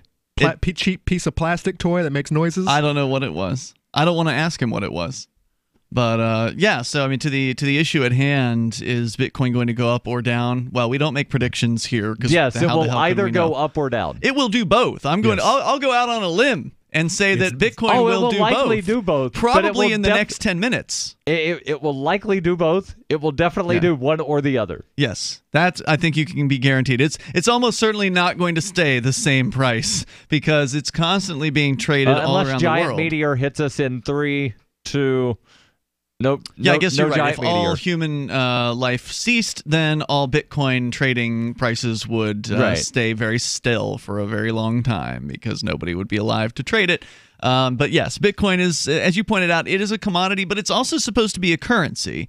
And one of the critiques, the valid critiques of Bitcoin is, well, if it doesn't have a stable value, then it's not that useful as a currency. That if you can't count on it to be a certain value, then people are not as likely to use it as a currency.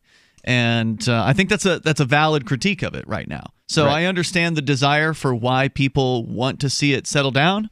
I get that. They want predictability. But on the other hand, one of the nice things about Bitcoin is it has the potential of going up. And it has, over time, gone up significantly. It's down right now compared to what it was 2 weeks ago, but it's up compared to what it was 2 years ago. Right.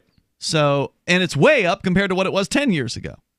So it's certainly nowhere near its peak from December of 2017 of $20,000. It's at around $4,400 today. Yeah, and you bring up a good point, Ian, about it being about people actually using it. I hear you have some ads here on local radio here in Keene, and people actually respond on local radio to those ads. And Are they? The last one that I heard was these crazy Bitcoiners. Wait, somebody called the local radio show about that advertisement and said, Who the hell wants to invest in something like Bitcoin that was 20,000 last year and now it's only 5,000? And because that's their mindset, they only see it as an investment. Right. They don't actually see it as something they could use and pay actually less as far as transactions are concerned. Right. And the fact that it's instantaneous and you can make transactions across the globe just like that. And you can actually cut out a lot of you can cut out the banksters and you can cut out the credit card companies and a lot of the other middlemen, just like that. It's one-on-one transaction. They don't see it. They only see it. They don't see that. They only see it as an investment. So you're saying dude called in to the morning show? Correct. And what was Danny's response, the morning show host? He was back and forth. He's like, well, what did he say? Something to the effect. I wish you would have. How long ago was this? A couple days ago. Oh, really? He said he says he has some friends who are big into the Bitcoin. Danny said that. Yeah, and he said it's a 24/7 job for them, and that they're always on top of it, and that's all they think about, and that's they eat, sleep, live Bitcoin. A lot of them do. It's definitely true. It's easy to get in deep into the world of Bitcoin. And those are and so he's also probably in the same opinion that it is an investment like the stock market. Right. There's a lot of trading that goes on. And he's not actually considering taking it down to your local diner or your hair cutter or your corner store here and actually purchasing something with it, which is just wonderful. I love the fact that Bitcoin is as big as it is here in Keene, where we're doing this show. It's Keene, New Hampshire, one of the cities in the world that is the most, I would say, successful at getting local adoption as far as local businesses actually accepting it as a currency. And that I think is really important. And I think the more people that we can get to move here as part of the New Hampshire freedom migration, the more of them that are into cryptocurrency, the better. Like if you love freedom and you don't care about crypto, you should still move to New Hampshire. But if you love crypto and freedom, then you really ought to move to New Hampshire because there's no better place, to actually spend it in real life. It happens here. In fact, the radio ads you mentioned, I hadn't actually mentioned them on the air yet because I don't talk a whole lot about those campaigns. But yes, we are doing radio advertising in the local Keene area. It's reach out. You're trying to promote the new Bitcoin Embassy, actually, which this guy who called should have taken the course, because there's a Bitcoin 101 course that Chris Reitman, who's our Thursday night co-host, has been doing. Where he's doing it for free, or it's donation. So if you can't afford a donation, you can come and take it for free. If you can throw him $20 afterwards, I'm sure he'd appreciate it, that kind of thing. So, that guy should, whoever he was, I wish I'd have known about it, because I should have called Danny up and said something about it. Anyway, more coming up here in moments. You can take control of the airwaves and bring up what you want on Free Talk Live. Want revenge on the common housefly? Well, after 10,000 years, someone has finally come up with a better way. The Bug Assault, a miniaturized shotgun, which utilizes ordinary table salt as ammunition. Non-toxic and no batteries required. So much fun, you'll forget you have a wife and kids. Makes the perfect stocking stuffer. Get your Bug Assault today and save $10 on the Bug Beam Laser Combo, only at bugassault.com. We know you've had Dragon's Breath in the morning, but you've got to experience Dragon's Breath at night. Wolf Hill Ammo's Dragon's Breath, an incendiary shotgun round in 12 gauge, 20 gauge, and a 410 with an amazing muzzle flash and a fireball that launches up to 125 yards. Pure fun to shoot. At Wolf Hill Ammo, we love shotguns and offer the best specialty shotgun ammo on the market. Visit wolfhillammo.com to see our large selection of specialty shotgun ammo at great prices with flat rate shipping. wolfhillammo.com. Since time began, tyrants have taken aim at personal liberties. Now there's a movie that aims back. The government has no more right to tell us what to put in our bodies than they have to take our guns or tell us what books we can read. 6 drug police were eaten by bears while raiding a marijuana farm. On your knees, you dirty hippie! Jesus. On your knees! What's the problem, officer? Today, many cops who enforce pot laws do so only because it provides them with cushy jobs, good benefits, and a chance to push people around. I was an undercover narcotics officer. The drug war is nothing but a farce. The Second Amendment says you gotta keep you and your gat intact. Guns and Weed, The Road to Freedom. A film by Michael W. Dean and Nima Vadati. DVD available now at gunsandweed.com or on Amazon. That's gunsandweed.com. Makes the perfect gift. Remember, that's gunsandweed.com. Looking for a great real estate investment? Consider New Hampshire, which is ground zero for the Liberty Movement. Your first call should be to Mark Worden from Porcupine Real Estate. He's more than just a real estate agent. He's your New Hampshire concierge. Where are the best places to live? Do you want farm, city, the burbs, or forest? Do you want a duplex or multifamily building so that renters pay your mortgage? There are homes in all price ranges in New Hampshire, and Mark can help with financing too. Invest in liberty and property. Mark Worden can help. PorcupineRealEstate.com. Did you know we've taken our LRN.FM telephone listen line to a new level with the LRN.FM audio on demand line? Now you can call 712-770-8447 anytime and listen to LRN.FM's live feed. And you can listen to a bunch of our original shows on demand. Long distance fees may apply. Just dial 712-770-8447 and choose from the menu. 712-770-8447. A congressman recently revealed that legislation totaling 2,900 pages and involving more than $1 trillion was available to members of Congress for less than 48 hours to study and consider. That's over 60 pages of legislation per hour. Do you think anyone read the entire bill? I'm Jim Babka with DownsizeDC.org. Consider a proposal buried in a 3,200-page, $388 billion bill, which would have empowered committee chairmen or their agents to examine Americans' tax returns. When this horrible provision came to light, no one claimed to know how it got into the bill. One congressman questioned said, "I didn't write it, I didn't approve it, I wasn't even consulted." If your attorney represented you this way, he might be disbarred. But this is how Congress represents you every day. That's why DownsizeDC.org has created the Read the Bills Act. You can force Congress to read their bills before they pass them at DownsizeDC.org. What's up next? Visit the Liberty Radio Network program guide to find out at shows.lrn.fm. That's shows.lrn.fm.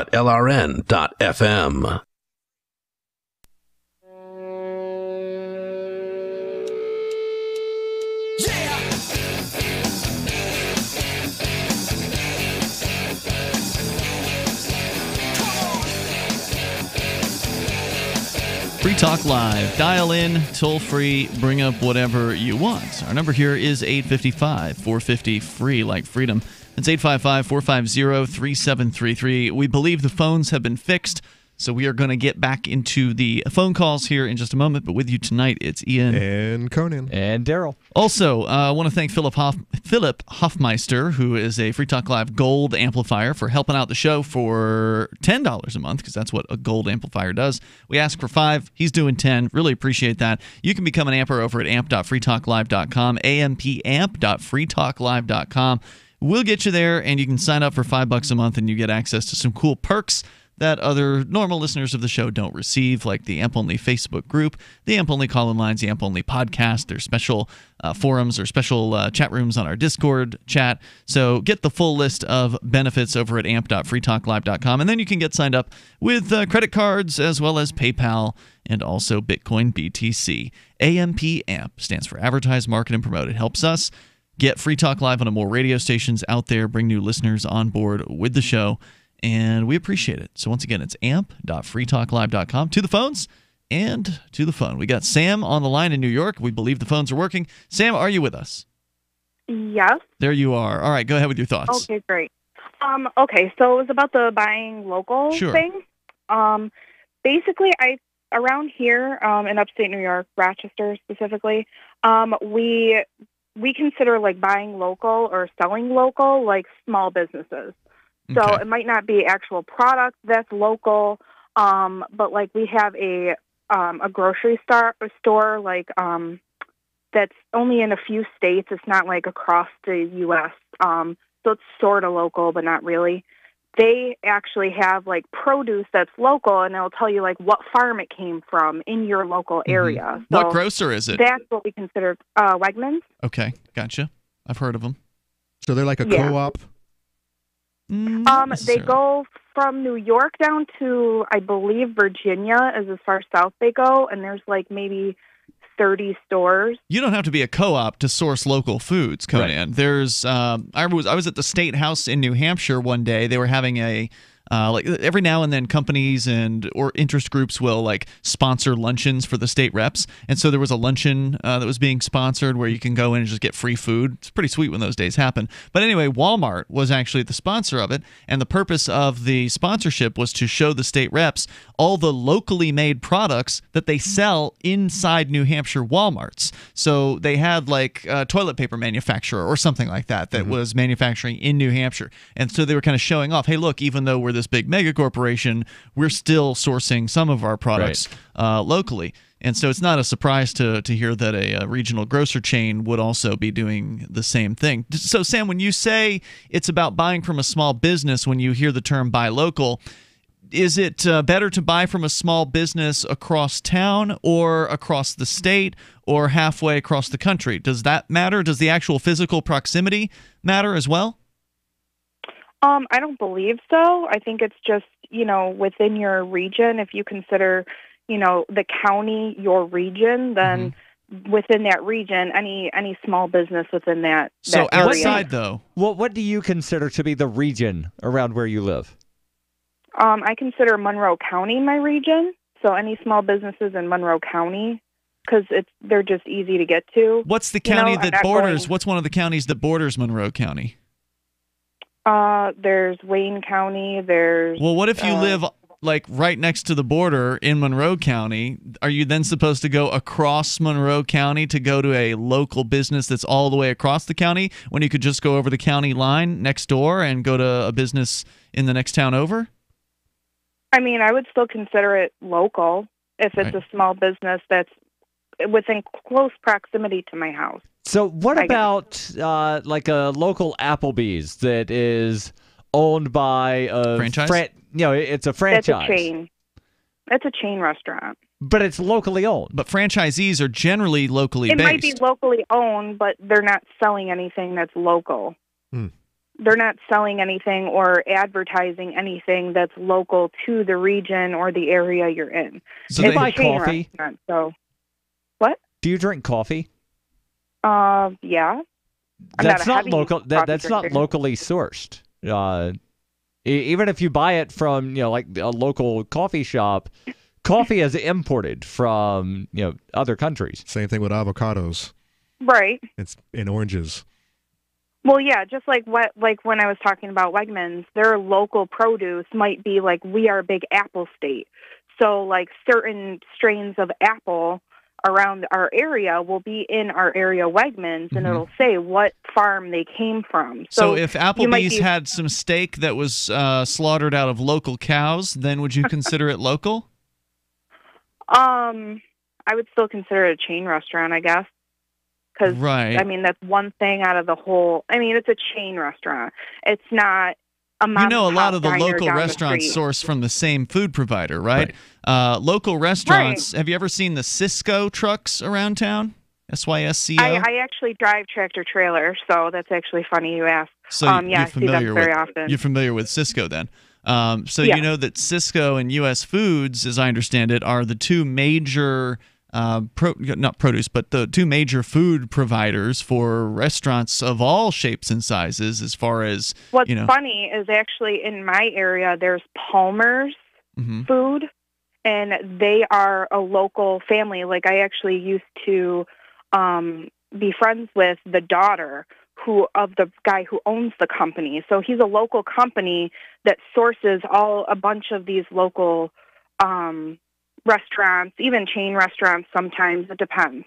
Just like you said, it could be a franchise, Applebee's, and they might say, okay, we want the local stuff from Palmer's versus Sysco or U.S. I think the purpose of this conversation is to show that there aren't real firm lines here, and that all of it has to do with however somebody feels in a given moment. Not that there's anything wrong with following your feelings and your gut instinct on how to do things, but there's no real firm anything in this. Do you shop closer or farther away? Is it based on price? Is it based on knowing the person? I think it depends on who runs or owns the place. So like if my money is going to a franchised Applebee's is getting the money. They're getting some of it. They're getting most of the money. They're getting a portion of it. Probably not most of it, because a franchisee wouldn't get into a franchise if they had to pay the majority of their revenue to the mother company. They would, franchisees, they pay a certain licensing fee in order to get the franchise, basically. Right. And along with the licensing there's a fee for basically using the name, the logo, and the whole thing. And that benefits you in a lot of ways, because it's the turnkey operation, and you're opening up this name that people are already familiar with. You have to do it in a certain way that's accepted, right? Like you can't just be a rogue franchisee. You're under contract. You've got to do the things the way they say. You got to participate in most of their promotions. Right, like you couldn't open up a McDonald's as a local franchise and then sell spaghetti instead of Big Macs.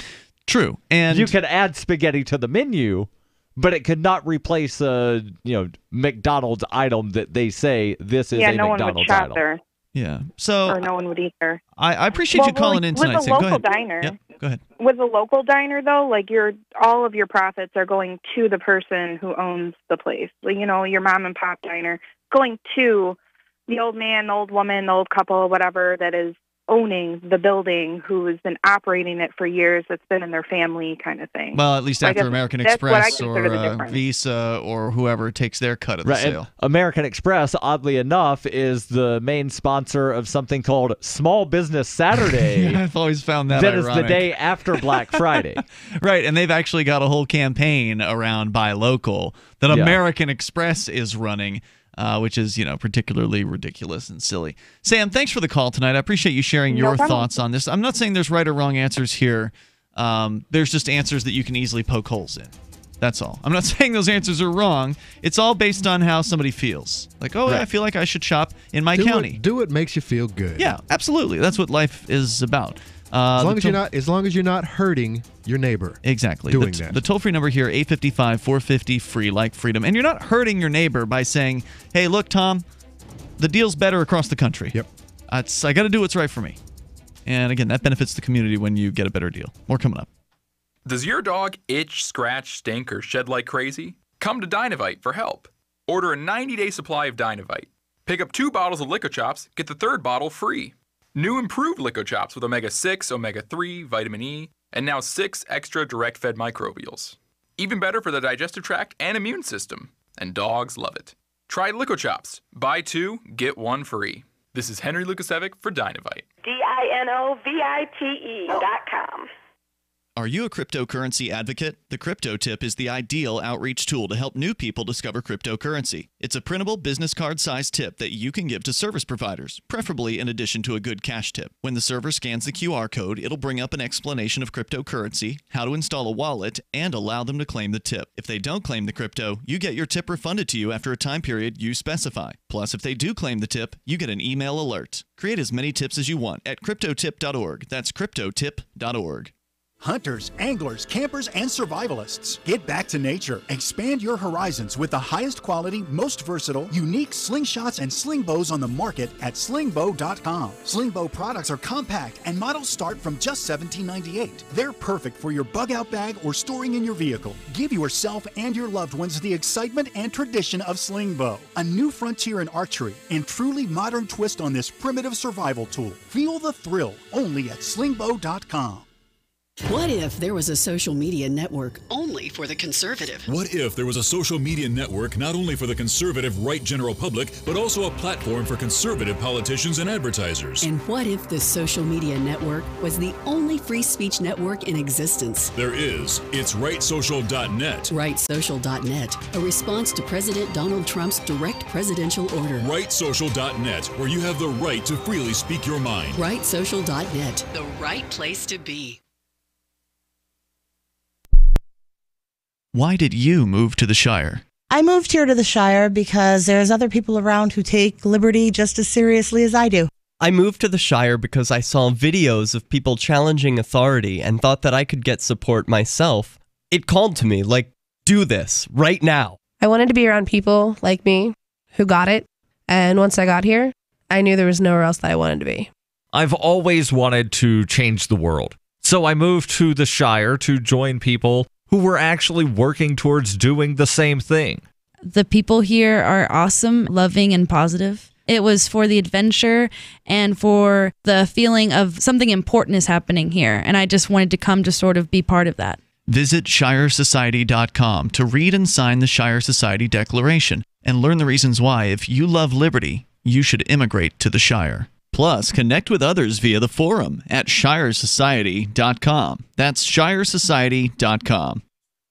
If you want to know the latest about Free Talk Live before we go on the air, all you need to decide is how you want it delivered. It's your choice. Visit news.freetalklive.com. You can get emailed announcements and participate in contests via our email updates list. Plus, we have a Twitter account that you can follow and a Facebook page where you can become a fan. So visit news.freetalklive.com to get news about Free Talk Live as soon as it's announced and the way you want it delivered at news.freetalklive.com. That's news.freetalklive.com.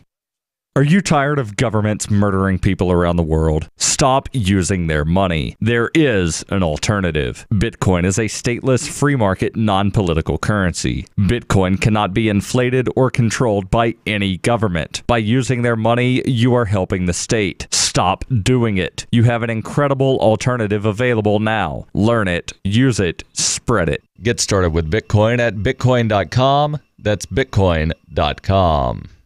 Join the LRN.FM Discord for live chat 24/7 at discord.lrn.fm. That's discord.lrn.fm. It's Free Talk Live.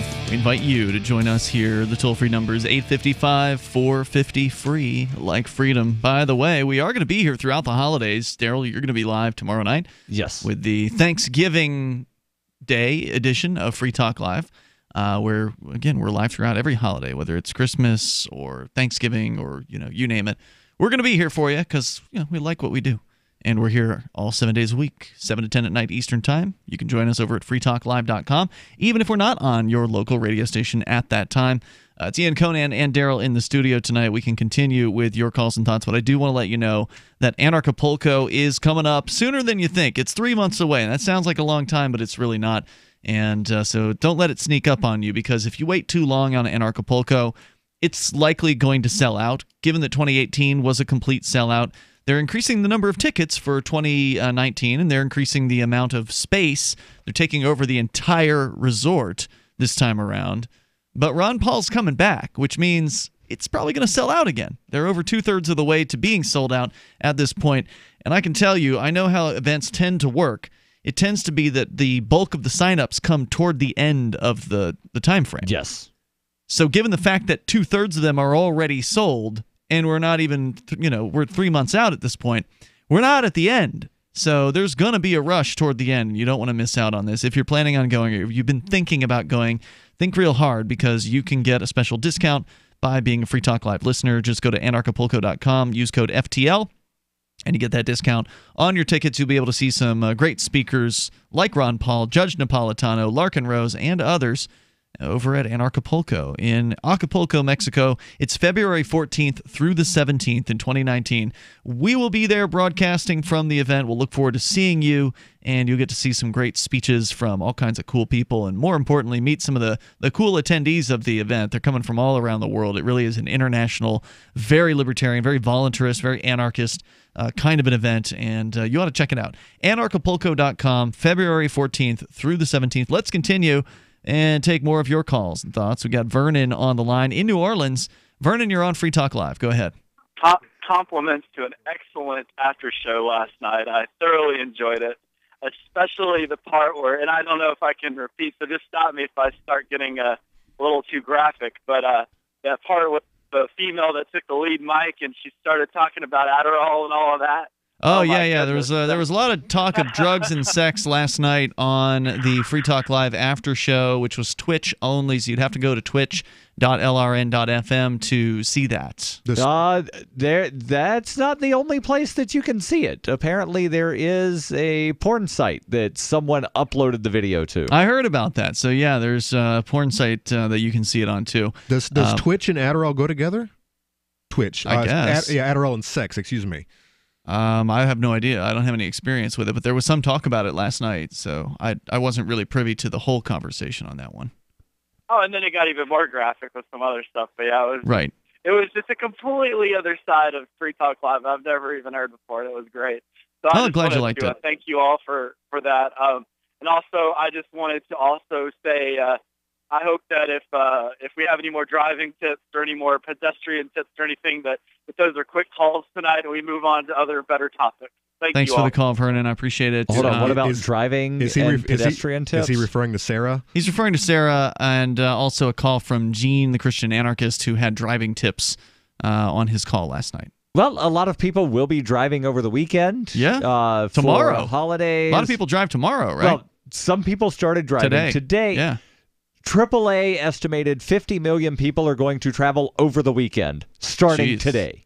Well, I mean, presumably a lot of people want to get there before Turkey Day.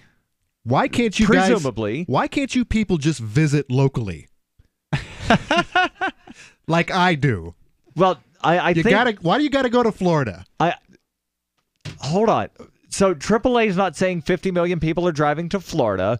All over the country. Their I understand estimate this. was that number of people would travel at least 2 hours. So, one of the things that you could do to try to avoid some of the bottleneck in the traffic is drive really early in the morning or really late at night, which, depending on when you normally go to bed, might be the exact same time. Yeah, but if you're traveling to Florida, then if you're going to do it straight, you're going to be traveling at all times because it's more than 24 hours to get down there. If you can plan your trip hit the high population areas at like 3 o'clock in the morning, less traffic in D.C. Better and to go through New York at 3 City a.m. at 3. Yeah, sure, for sure. So if you want to comment here, you can. Tom's in New Hampshire. You're on Free Talk Live. Go ahead. Good evening. It's about the migrant caravan that is at the border now of the United States. Are they? People want to get into the United States, and there is some people who are opposed to this on the idea that there's not enough jobs in the United States for a lot of people in the United States who are looking for work. And I just want to debunk that one. Mm-hmm.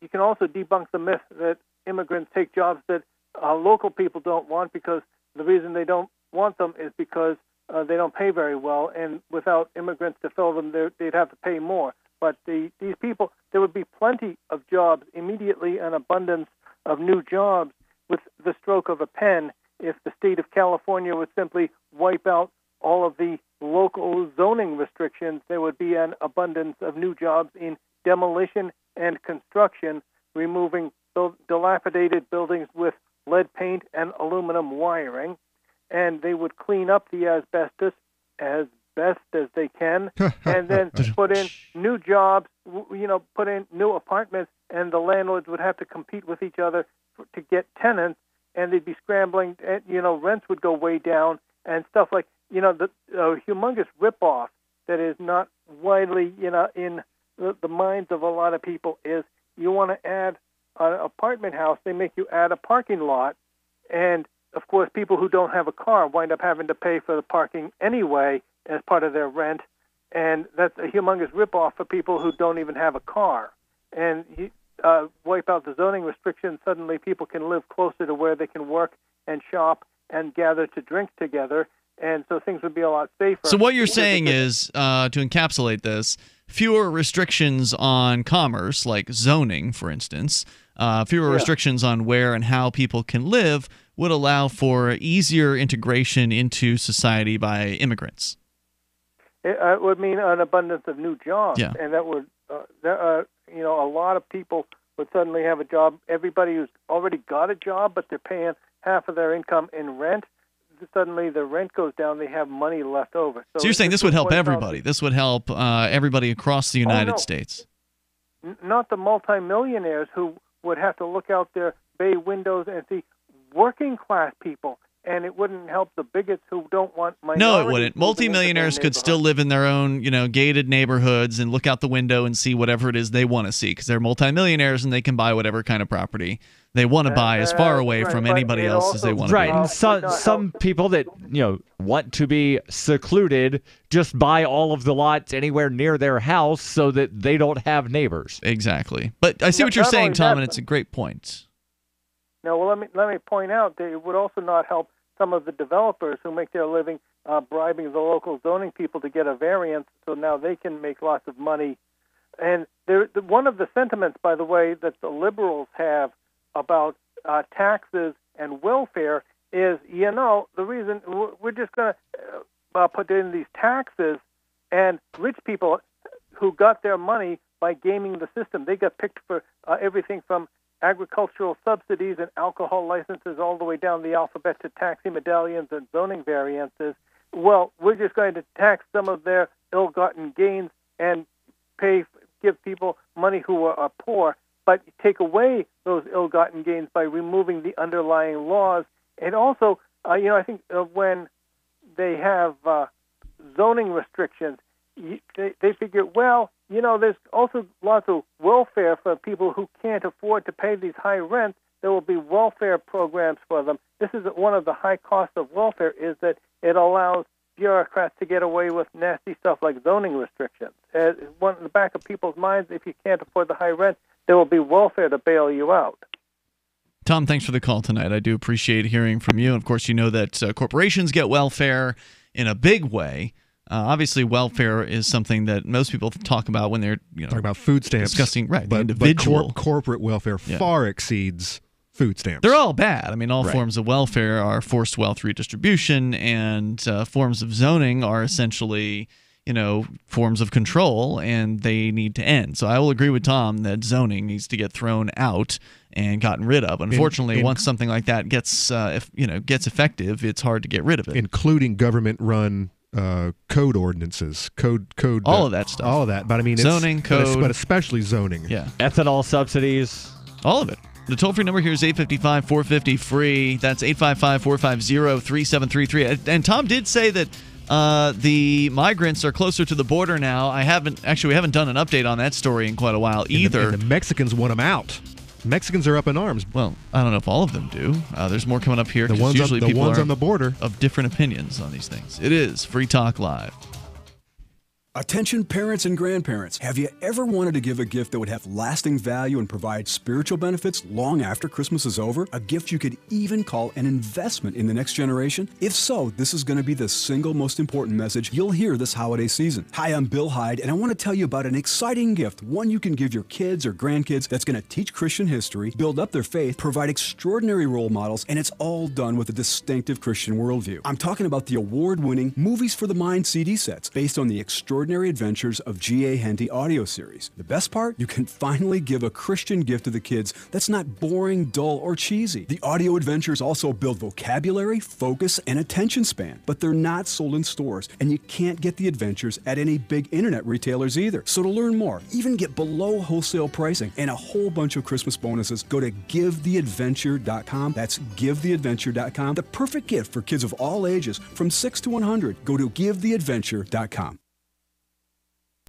I love My Magic Mud. I drink a lot of coffee. I had stains on my teeth. Then I found My Magic Mud, and I was told it would remove stains. So I paid attention when I brushed the first time. My Magic Mud is black tooth powder, and the difference it made in my teeth in one application was noticeable. With 4, my teeth were as white as you normal folks out there. Please go to mymagicmud.com and buy a jar. There's 150 applications for $25. You can use Bitcoin, mymagicmud.com. Some of you asked, and now we've delivered. LRN.FM's live Keene, New Hampshire studio shows are now streamed in HD on Twitch. Visit our channel at twitch.lrn.fm and give it a follow. If you have Amazon Prime, you get 1 free subscription on Twitch. If you use it on our channel, Twitch will give LRN.FM a monthly piece of your Prime subscription cost. So please watch, follow, share, and subscribe to twitch.lrn.fm. That's twitch.lrn.fm.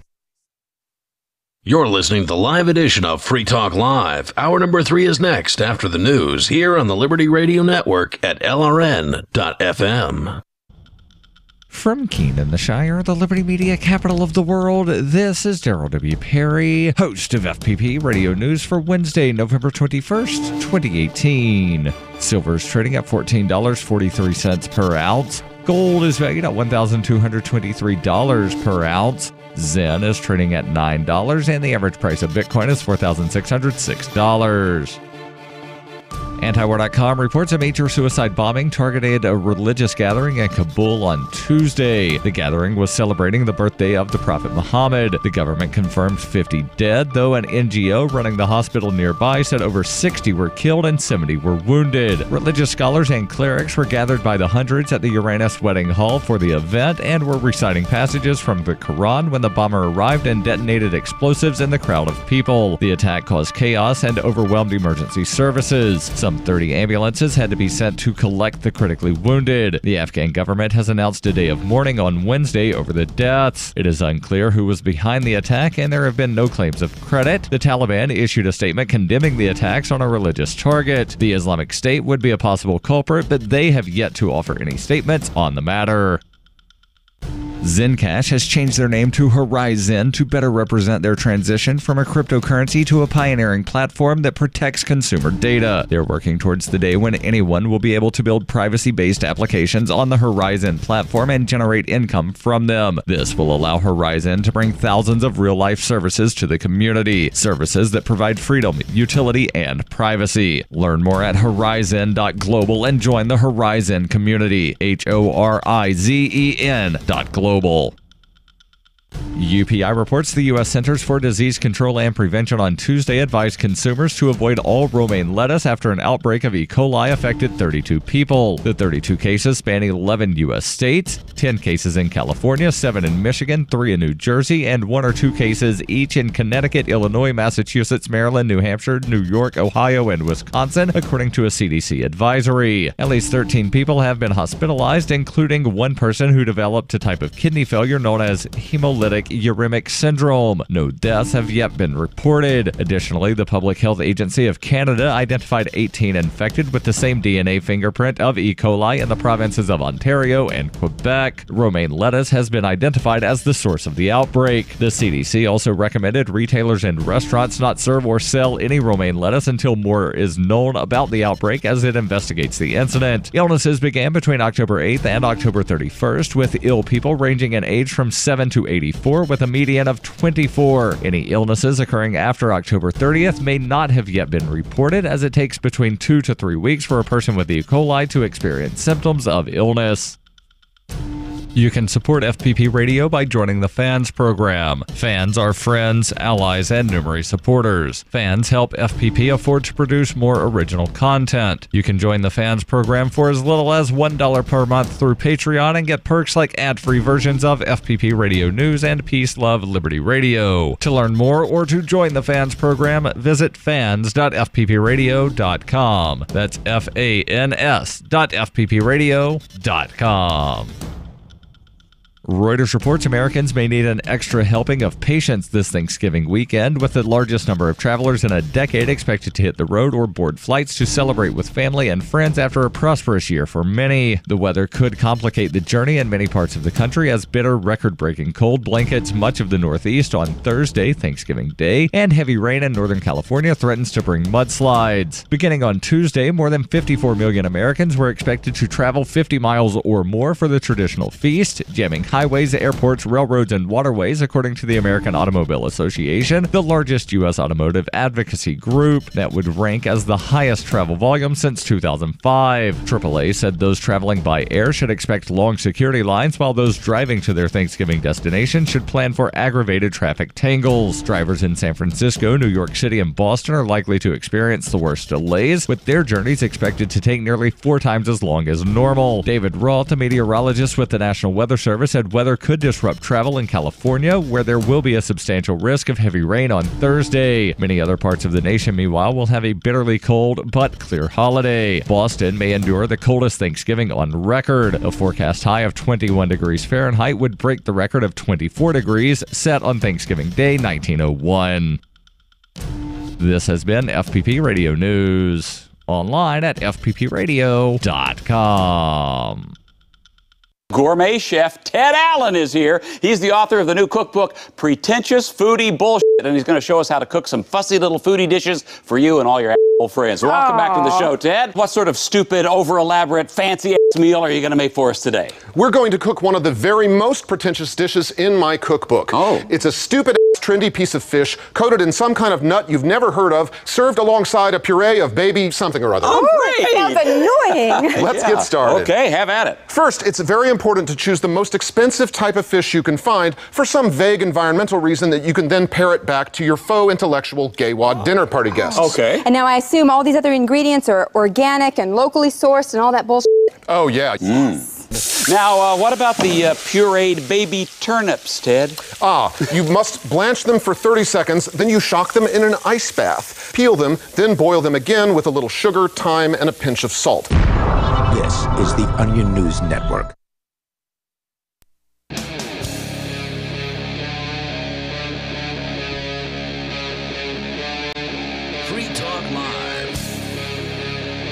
Hey, it's Free Talk Live. We're launching into the third hour of the program. You can dial in toll-free. You can bring up whatever's on your mind. Our number here is 855-450-FREE, like freedom.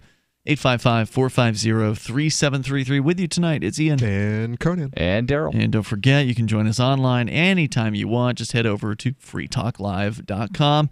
And you can listen and watch the show live on our Twitch feed as well as our audio streams.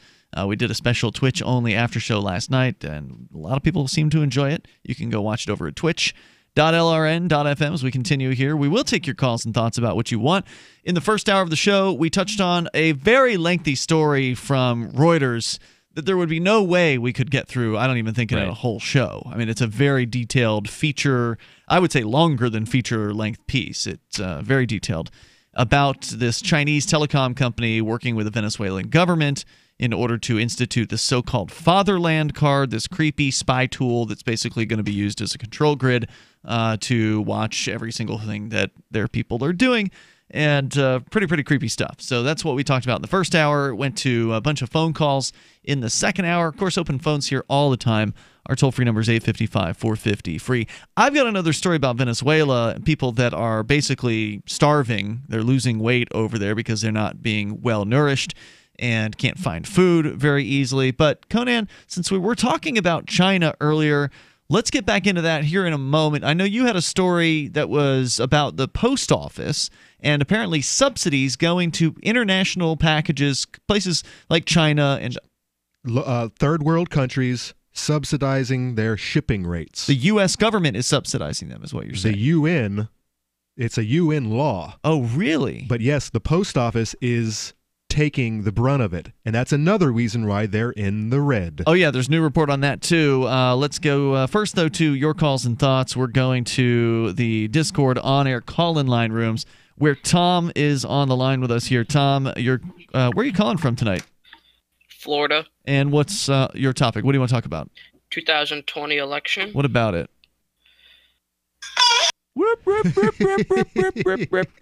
I want to know what that is. I don't know, man. It's just some weird loud noise with some girl moaning or something like that. I thought it was in the background. Do we really need to keep listening to it, Conan, over and over again? I just want him to tell us what it is and then stop. Yeah. Tell us in the chat. We know you're in there, man.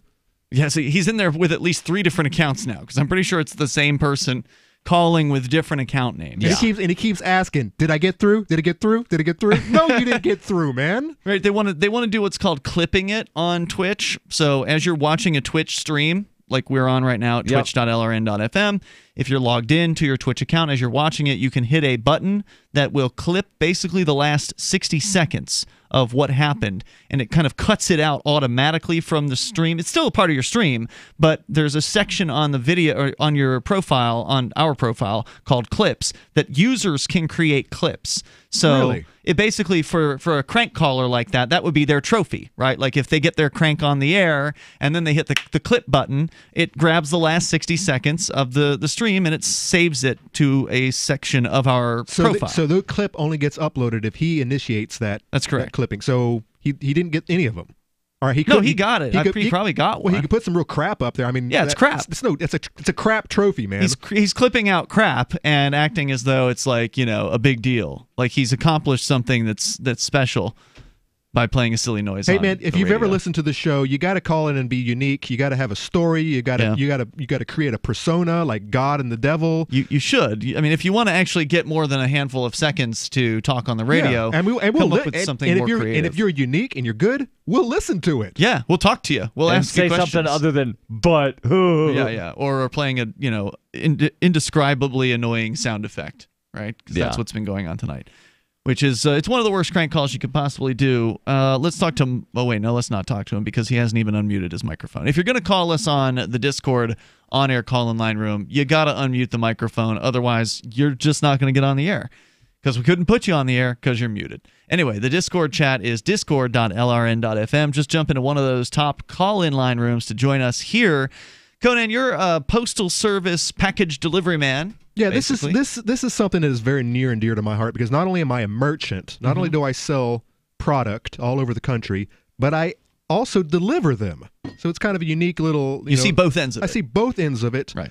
And I for about 2 years there, I was just shipping out thousands of items per year, and then I got a part time with the post office, and then I felt the pain. It's like, somebody's got to deal with this. Oh crap! This is what I've been doing to my local postal workers for so long. Now I'm getting the end of it, and right now Q4, it's ramped up, and it's I'm getting the good bucks, but I'm also getting the beat down. It's going to ramp up even heavier, right, over the next few weeks. Yeah, I think compared to last year's sales, it's actually kicked in about 2 weeks earlier than last year. So I guess that's good. That's a sign of the economy is feeling good about itself, and probably more proof that the bubble is about to break, especially when you consider real estate and whatnot. It's on its way out. But anyways, this is near and dear to my heart. Yeah. Every now and then, Trump, brings something to the table that makes sense to me, and also something that I wasn't even aware of, being a merchant and a postal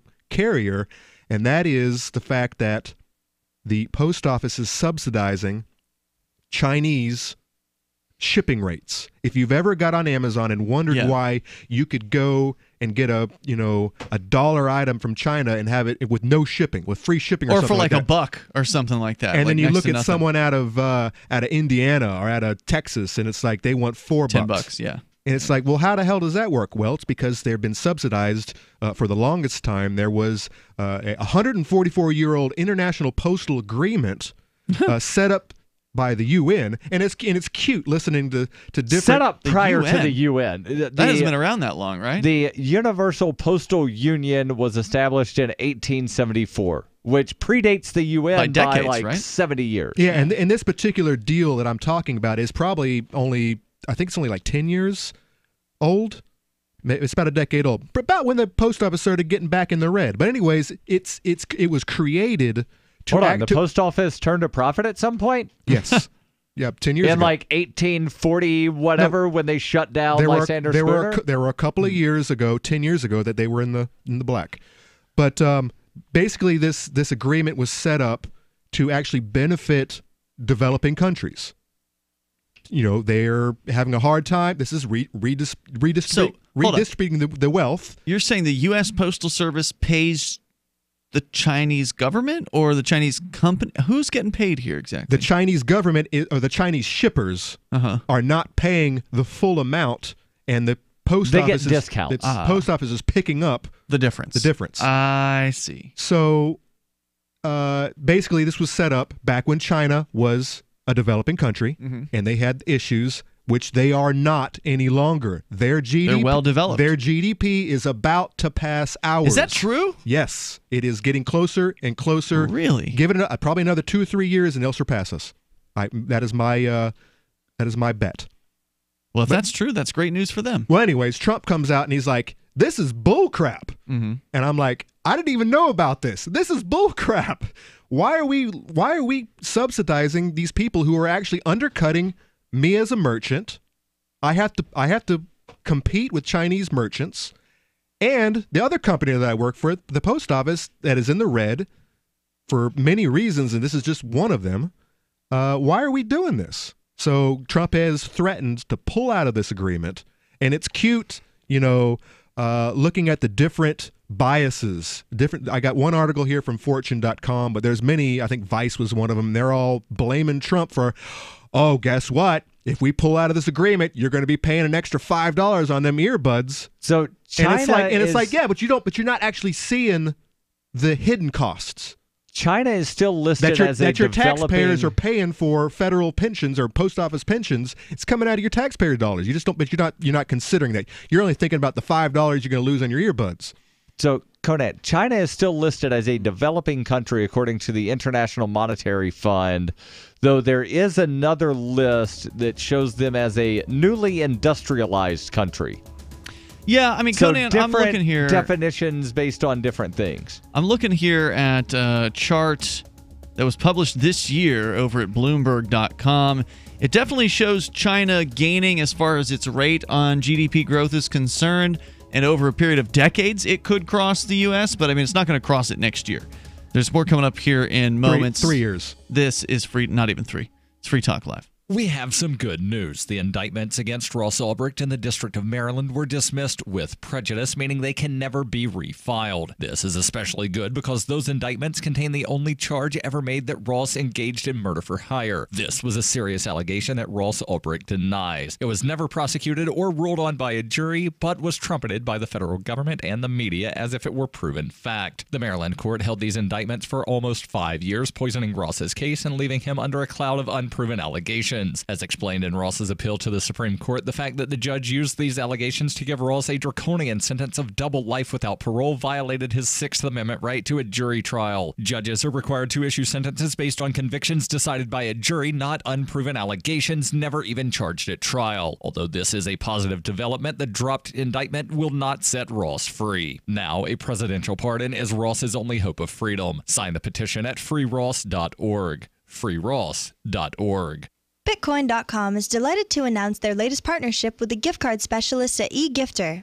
With many of the world's leading brands on their roster, it is now easier than ever to get the gift cards of your favorite brands with Bitcoin Cash. To get started, just follow these simple steps. Visit giftcards.bitcoin.com, pick the gift card you want, follow the instructions on your screen, and make your payment using your Bitcoin Cash wallet. Sit tight and your gift card will be delivered to you as soon as it's ready. That's giftcards.bitcoin.com. Your property and your family are precious. Protect them with Blink, like we have. Blink motion-activated HD cameras are wire-free, set up fast, and their batteries last up to 2 years. Blink's live feed option lets you monitor what's happening at home anytime, anywhere, from your smartphone. No contracts, no subscriptions, and Blink works with Alexa. Get your Blink camera system starting at less than $100 by visiting blinkprotect.com/FTL. blinkprotect.com/FTL.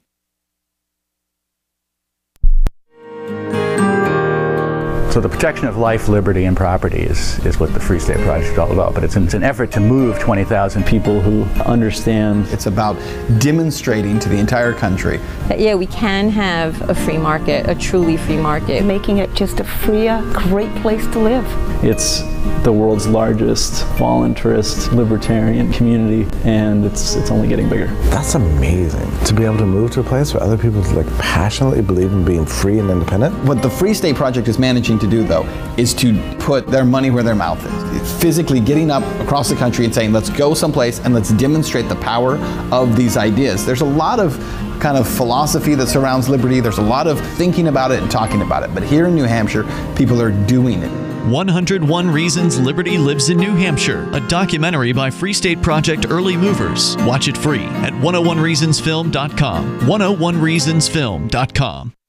So you've heard all 3 hours of the latest episode of Free Talk Live, and you're still hungry for liberty-oriented audio content? Did you know that we have another 24/7 audio stream at LRN.FM? The Liberty Radio Network airs the latest episodes of some of the best liberty-oriented podcasts on the internet around the clock. In addition to recorded content, you'll also hear live shows like Free Talk Live, originating from our Keene, New Hampshire studio. So listen anytime at LRN.FM. That's LRN.FM.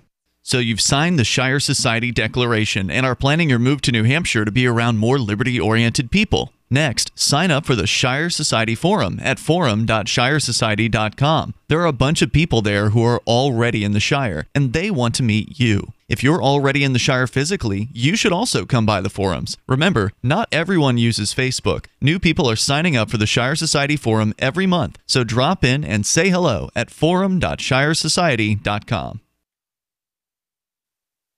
You're listening to the best liberty-oriented audio streamed around the clock, on the air, and online. This is the Liberty Radio Network at LRN.FM.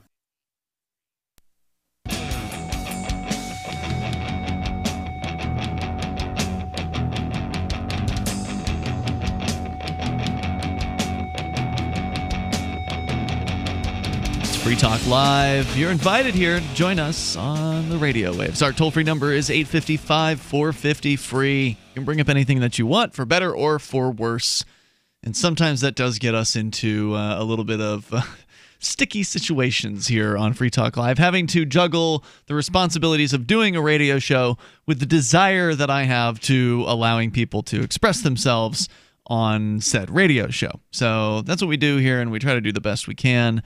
With you in the studio tonight, it's Ian. And Conan. And Darryl. Don't forget, you can join us online. Just head over to freetalklive.com. We do have a lot of features on our site, including our Discord server. You go to discord.lrn.fm. You can interact with other Free Talk Live listeners. They are in there frequently during, before, and after the show at basically all times of the day and the night. There's people from all around the world who are interacting there. Sometimes they'll talk on the voice chat channels. Other times they're just chatting in the normal chat rooms. Either way, it's free, and you can download the app for free and connect on pretty much any platform out there, whether it's Android or iOS or Linux, Mac, or Windows.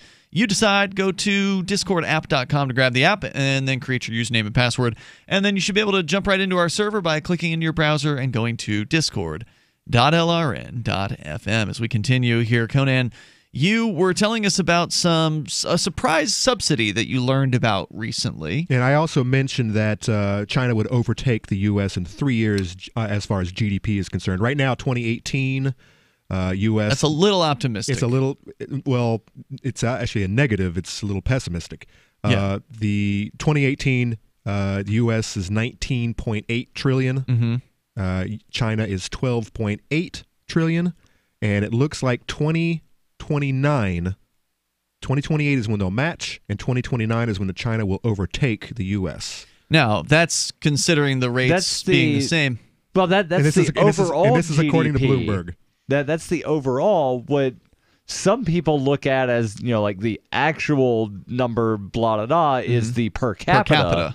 And since China has, like 3.5, 4 times the population of the U.S., right? Then they're not really as going wealthy to overtake for a really long time. That's a great if you look point. at the per capita. Yeah, so we're looking at these Bloomberg charts. The first chart's the one you're talking about, Conan, where the Chinese GDP, the total gross domestic product, is set to overtake the United States. That's what you're talking about. And if you go with the current rates, it's the date that you discussed, 2028. Now, of course, the U.S. could speed up or slow down its growth, right? Or China could speed up or slow down its growth. And there's actually a little interactive chart here where you can, and we'll put this on our Twitter over at twitter.lrn.fm or the Mastodon over at toot.lrn.fm. You'll be able to play around with the chart here yourself.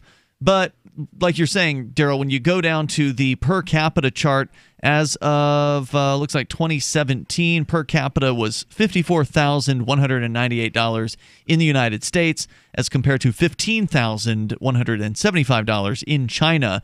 China's definitely on the way up when it comes to per capita. It's had a lot of growth in just the last decade or two. However, they're still a long way away from reaching the United States in that one. So that's that speaks to the average person's experience in life and how wealthy they are. Now, that $15,000 probably goes a good bit further in China than it would go in the U.S. just because, cost of living, etc. I'm going to say yes, big time. When you consider what we're spending per pupil here in this country, as far as education is concerned, I would say yes. And I'm assuming. So, anyways, Trump decided. He said he's threatened. This is a month ago, by the way, and I haven't seen any articles pop up since this has happened. But he has threatened to pull out of this treaty. The treaty that subsidizes mail rates as far as incoming mail from places like China. The U.S. government has had a policy that essentially gives them a discount. Because the U.S. government is a signatory to the. Or rather a member of the Universal Postal Union, which again was created back in 1874 as a way to sort of regulate international post, if you will. And so he's going to get rid of this, or he's just talking about it? He has threatened to pull out. And he's threatened to do a lot of things. And I think, yes, but I think that threat is to actually renegotiate the treaty. To rework the maybe no subsidies, maybe just pay a flat rate, because China is developing. But I'm sure proponents of that treaty and the what I consider unfair treatment is they'll probably bring up this per capita chart and be like, hey, look at what the Chinese are making per what Americans are making. Of course, they're still a developing country, and we can't take away this great subsidy that is helping develop that country. And, all I know is that it's hurting me as a merchant and as a courier. Yeah, subsidies should end. I mean, even if ultimately the consumer is benefiting, or at least it appears as the consumer is benefiting, because like you're saying, I mean, if you're ordering a thing from China and the shipping's like 30 cents or whatever it is, it always seems so ridiculously low. It would be cheaper to buy from China than it would be from one state over. Yeah, it's crazy. But what I wanted to point out about this is even though the end user looks at this and says, well, I'm great and getting a great deal. I love this subsidy. The thing is, the hidden costs are what you don't see, right? Right. And, something else, speaking of those hidden costs, is on the one hand, the U.S. government is subsidizing businesses in China whilst simultaneously putting tariffs on those same goods that are being shipped in from China. It's a double whammy. It's stupid. Can I say it? It's retarded. Yeah. It's actually no. Seriously, it is. This is something that low IQ people would do. Don't offend low IQ people. They would understand that doesn't make sense. It's the golden crutch. Here, we're helping you. We're also breaking your leg at the same time. It's oh man. And they get to play like they're doing somebody a favor. And they get reelected because they seem like they're actually helping. Can I buy this sandwich from you for $1, but I'll actually give you $2, but then you give me $1 back? Yeah, it's the trying to climb out of the whole 2 steps forward, 1 step back.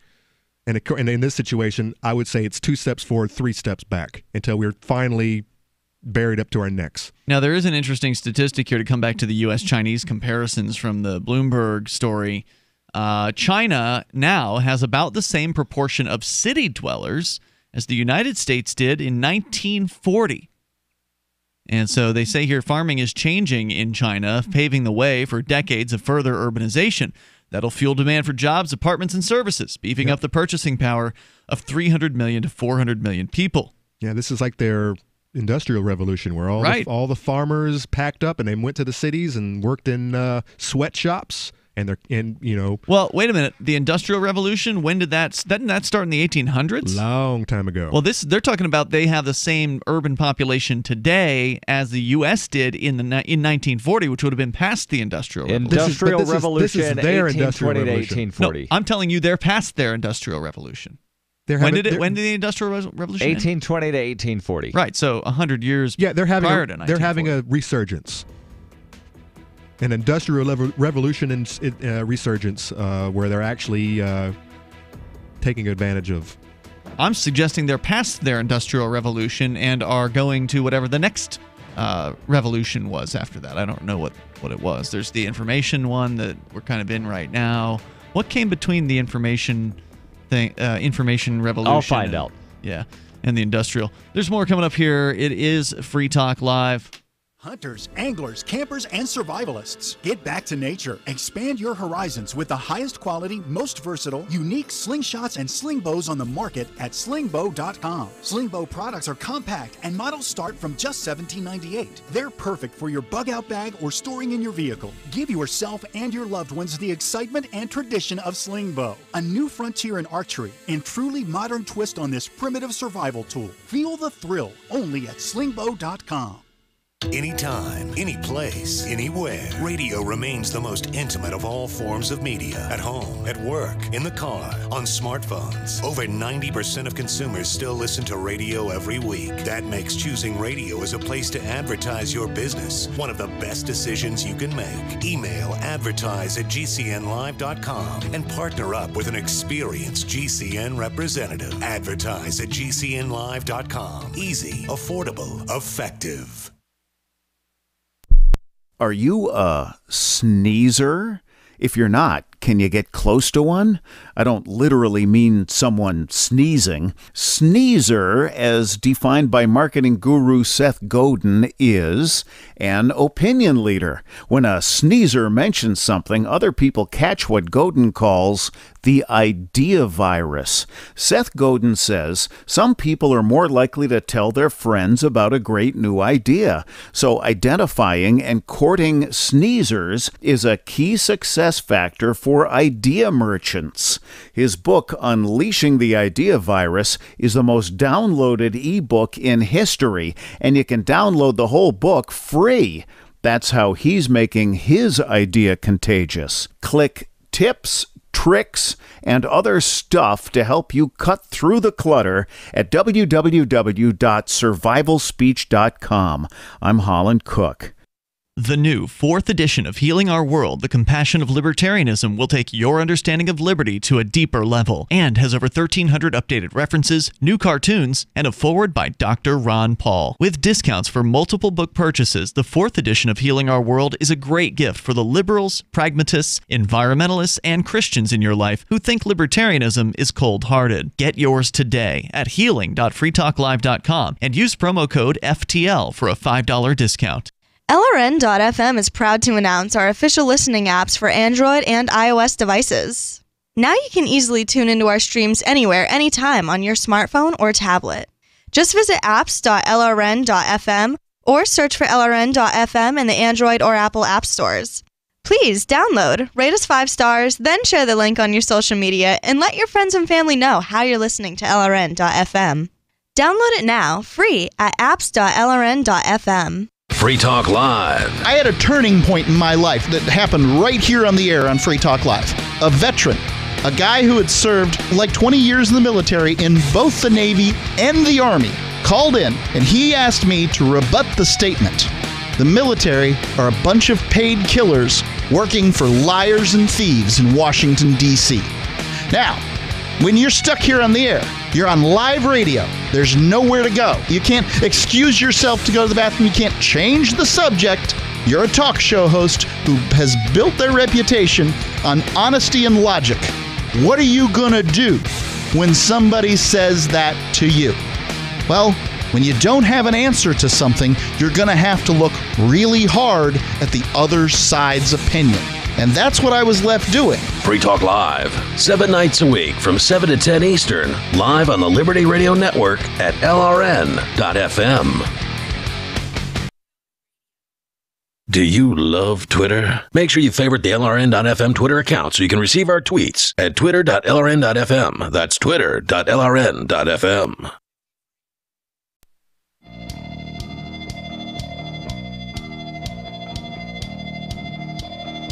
It is Free Talk Live.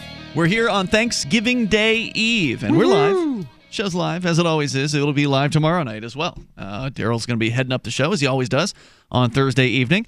So join him then and join us all the time, because we're here 7 days a week, 7 to 10 o'clock at night. Eastern time is when you can join us on the radio waves. With you in the studio tonight, it's Ian. And Conan. And Darryl. Thank you, by the way, to our amplifier, who's a silver amplifier named Piper. Piper, who is supporting Free Talk Live for $5 per month over at amp.freetalklive.com. That's where you can go and get signed up to follow us. And not follow us. You can follow us in a lot of different ways. On social media and podcast and Twitch and all kinds of different ways to follow. But this is an actual way to support directly the thing that we do. And what is the thing that we do? Actually, I had a caller earlier. He didn't stay on the line, but he claimed he wanted to tell us or ask us about what the point of this channel was, because he's a Twitch viewer and he's probably new to the show. The point of this channel is to, well, allow people to talk on the radio about, what they want. We're also on Twitch, which is a different platform than the radio. It's a smaller platform, but we're grateful to be there, and I think we've gotten some good calls from Twitch, but I would say the just god-awful calls have outnumbered the good calls that we've had from Twitch. But that said, I'm still glad that we're there, and I'm glad that we're reaching new people with what is ultimately a show about liberty. It's not only the freedom to call in and talk about pretty much anything that you want, although sometimes it gets a little hairy, literally. But you've got the freedom to call in and express yourself on a platform that reaches, in our case, hundreds, almost 200 radio stations around the United States. Plus, we got satellite broadcasts in 2 continents, both sub-Saharan Africa and North and Central America. We've got also, of course, internet streaming. We've got podcasts. So a lot of people are able to hear what you have to say. That's the general purpose behind Free Talk Live. Alternatively, we're also libertarians. The hosts of the show, almost all of the hosts are very libertarian people, people who believe in freedom, people who believe in peace, liberty, people who believe in cryptocurrency. These are some of the themes that are common on this show. So not only is it an open phone show, it's also a show that expresses the ideas of liberty. Okay, so that's kind of what we do here on Free Talk Live. Thirdly, it's also kind of a reality show, because in addition to talk show hosts, which we're pretty good at, we also do real-life activism. Yes. So all of us kind of have our own activist projects that we're all involved in. We moved here independently of one another to New Hampshire as part of the New Hampshire Freedom Migration. And that is a group of libertarian, voluntarist, anarchist types who have been coming to New Hampshire over the last 15-plus years and have been getting active for libertarian purposes. So not only are we talking about activism, we're doing it. We're walking the walk. Right. And running the run. In the case of Darryl, running the run. Although we drove down to Northampton this week. You did not run you could have probably run down there had you really wanted to. But how many miles? Now that would have been interesting. I don't know. Good question. It took an hour to drive. I probably would not have been strutting the ass. How long did you know in advance? You could have set up a whole thing, running for pot, running for the herb, running for weed. So anyway, we did that. Now you could argue, well, that's not activism. Well, actually, it was, because we were there to cover that story. Yep. We were there to be a part of history. And we were also there being interviewed by the media, because we're there, and I guess the media, they don't necessarily know who we are, but right. Maybe we look like we know how to be on the media or whatever. We got interviewed because we were there. And so it was fun. It was a lot of fun. We talked a lot about it last night, so if you want to get that I'm still waiting detail. on that PBS piece to come out. I checked their website last night, and it didn't look like they had much of their news stories on the site. Did you find a better area to pull that? No, they told me it would be on the site, but okay. The person I didn't know where to look. The person that interviewed me on the site is listed as hosting a weekly show, so there's probably like a weekly roundup. Maybe it hasn't posted. Maybe it'll come later. That's what I'm thinking. Okay. Well, anyway, so yeah, we do things. We do activism, and we talk on the radio, and we give you a chance to talk on the radio. Yes. So that's what we do here on Free Talk Live, and that's what we're going to do right now with Sarah in New Mexico, and we can talk more about China and the U.S. and all that stuff here in a moment. Sarah, you're on Free Talk Live. Go ahead. Yes, I just want to say that the ghost memorial bicycles with the flowers, people are stealing it. Hold on. Ghost memorial bicycles with flowers. That's not good. People are stealing ghost bicycles? Tombstones, actually. Monuments. Wait, Yeah, what? but it's a memorial. It's a memorial. It's a remembrance of the bicyclist that's been killed. So the nearby intersection or on the corner, they spray paint these bicycles. I wonder if they're rideable, if they want to steal it to ride it. All right, here's the first thing I'm going to ask. Did the local municipality, the government, did they go and collect the bicycles because they were becoming a problem? Because usually that is what happens. I don't think people, even criminals, even bums, would go and stoop that low as to steal a memorial to a dead person, because that's bad karma right there. Usually what happens... Plenty of criminals are not afraid of bad karma. I mean, I've even heard that local roadworks people won't touch these things because they're afraid of bad karma, and yet they're ordered to go out and do it sometimes because... So wait, you've heard of these bicycles? I've heard of local roadworks people refusing to go and collect like a memorial, any memorial? Yeah, usually it's just like a bicycle wheel with like a ribbon on it or something to hang it on like a street post, which you're not allowed to do, by the way, and they won't touch them. So I found an article from 2010 about ghost bike memorials vanishing in Albuquerque, and apparently a spokesman for the city said officials decided to take down the ghost bikes due to safety concerns. Yep. So wait, they didn't get stolen. It was the city workers who took them down? That's what this article says. So there you go, Sarah. There's your from 8 years ago. Your crime has been solved. The city themselves likely taking these things away. So, but why don't you get the most recent article that came out like this week? You know who's stealing it? The crackheads and the homeless people are stealing it. And, you know, it's supposed to be like a $500 fine. There is a ticket. But you know what I think? You know what the whole point is? I think the whole attitude is they want to forget that they ran bicyclists over. They just want to keep on running. That's people not over, what it is. bicyclists. If it's a homeless person, he's hoping he can pawn the thing. Or just get need the bicycle, or for just something. get across town. Yeah, right, and then ditch it or something like that. So Set up the memorial on the other side of town so other people can see what's up. They're not putting that much thought You know into what? it. But for me, it's a forgetfulness. We're number one in bicycle fatalities. It's like they're afraid that they're going to have the speeding bans back. And What if they're everybody afraid who? they're gonna have- Okay. What if a bunch of the people who stole the bicycles were the ones who ended up in the fatalities? Wouldn't that just be karma? Do you believe in karma, Sarah? Well, I mean, That's a good question. I mean that's the way it usually works, you know. And I'm surprised Karma? that You're saying karma the- is normally out to get people who do bad things? Or who are parasites? They'll come back as a flea? Well, you know something? I heard about, there's this one guy that hates red light cameras. He called in, and I think he got his neck busted, and he's in a wheelchair now. What? I'm sure that he What? got run over by a red light camera. There's a guy that hates red light cameras. Are you making that up? Fought me.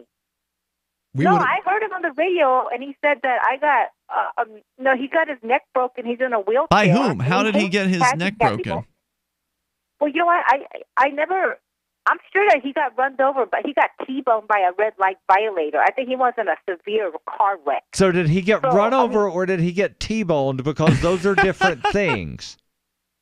Well, you know something? I do not really know, but I know that he Couldn't drives you be 'cause he hates, T-boned and then run over?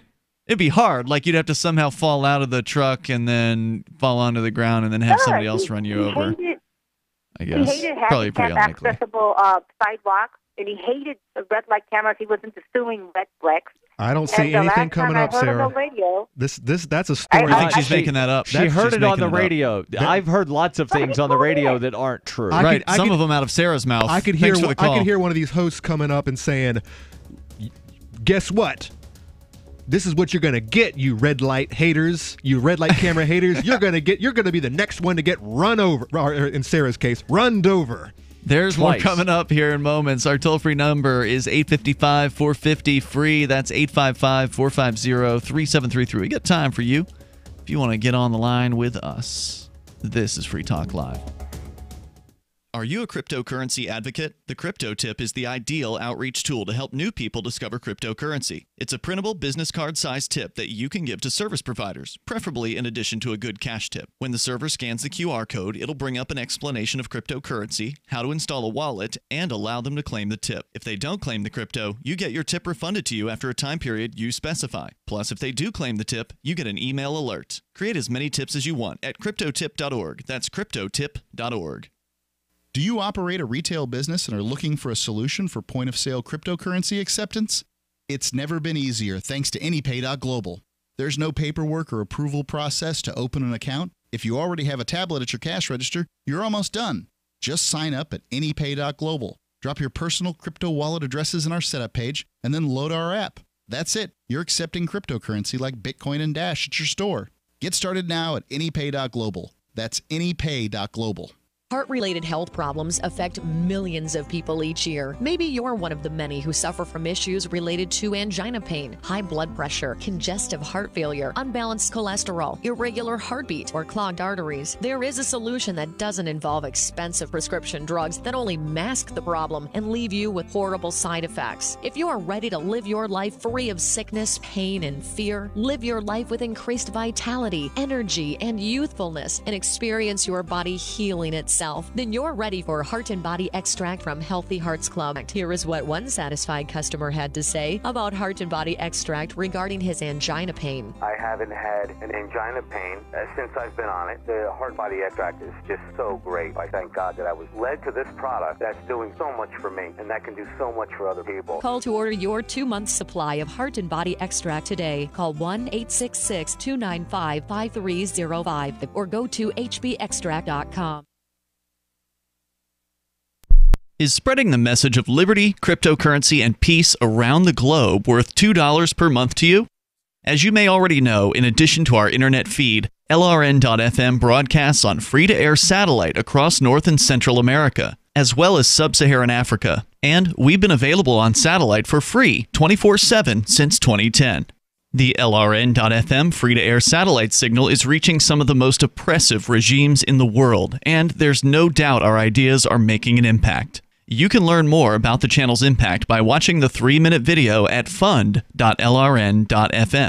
If you'd like to help free minds globally with our ideas of liberty, cryptocurrency, and peace, you can donate as little as $2 per month via fund.lrn.fm. You can help us continue and expand our satellite broadcast to multiple continents. Visit fund.lrn.fm today, and thank you for your help. Don't forget to share the link on social media. That's fund.lrn.fm. There are lots of ways to listen to Free Talk Live. Our podcast has been around since podcasts began, and now the FTL feed is loaded with content besides our full show archives. Did you know that we make it easy for you to customize your podcast subscriptions? We have different feeds, one that includes only our full shows, one with just the Daily Digest, and one with just the Edgington Post. You decide what you listen to. It's quick and easy to customize your feeds at feeds.freetalklive.com. That's feeds.freetalklive.com. Cell 411 is a free app for Android and iOS that replaces government-controlled 911. Cell 411 allows you to preset a group of friends or private organizations to show up at any emergency. Cell 411 is a nightmare for the state because it proves their so-called services aren't needed. Cell 411 has had thousands of installs, and of course it's covered by the BIPCOT no government license. Cell 411 because your friends won't shoot you when you're in trouble. Without the government, who would build the emergency services? You and Cell 411. Get it today at getcell411.com. You can put the Liberty Radio Network on the air in your area. Visit broadcast.lrn.fm to learn how. Broadcast.lrn.fm.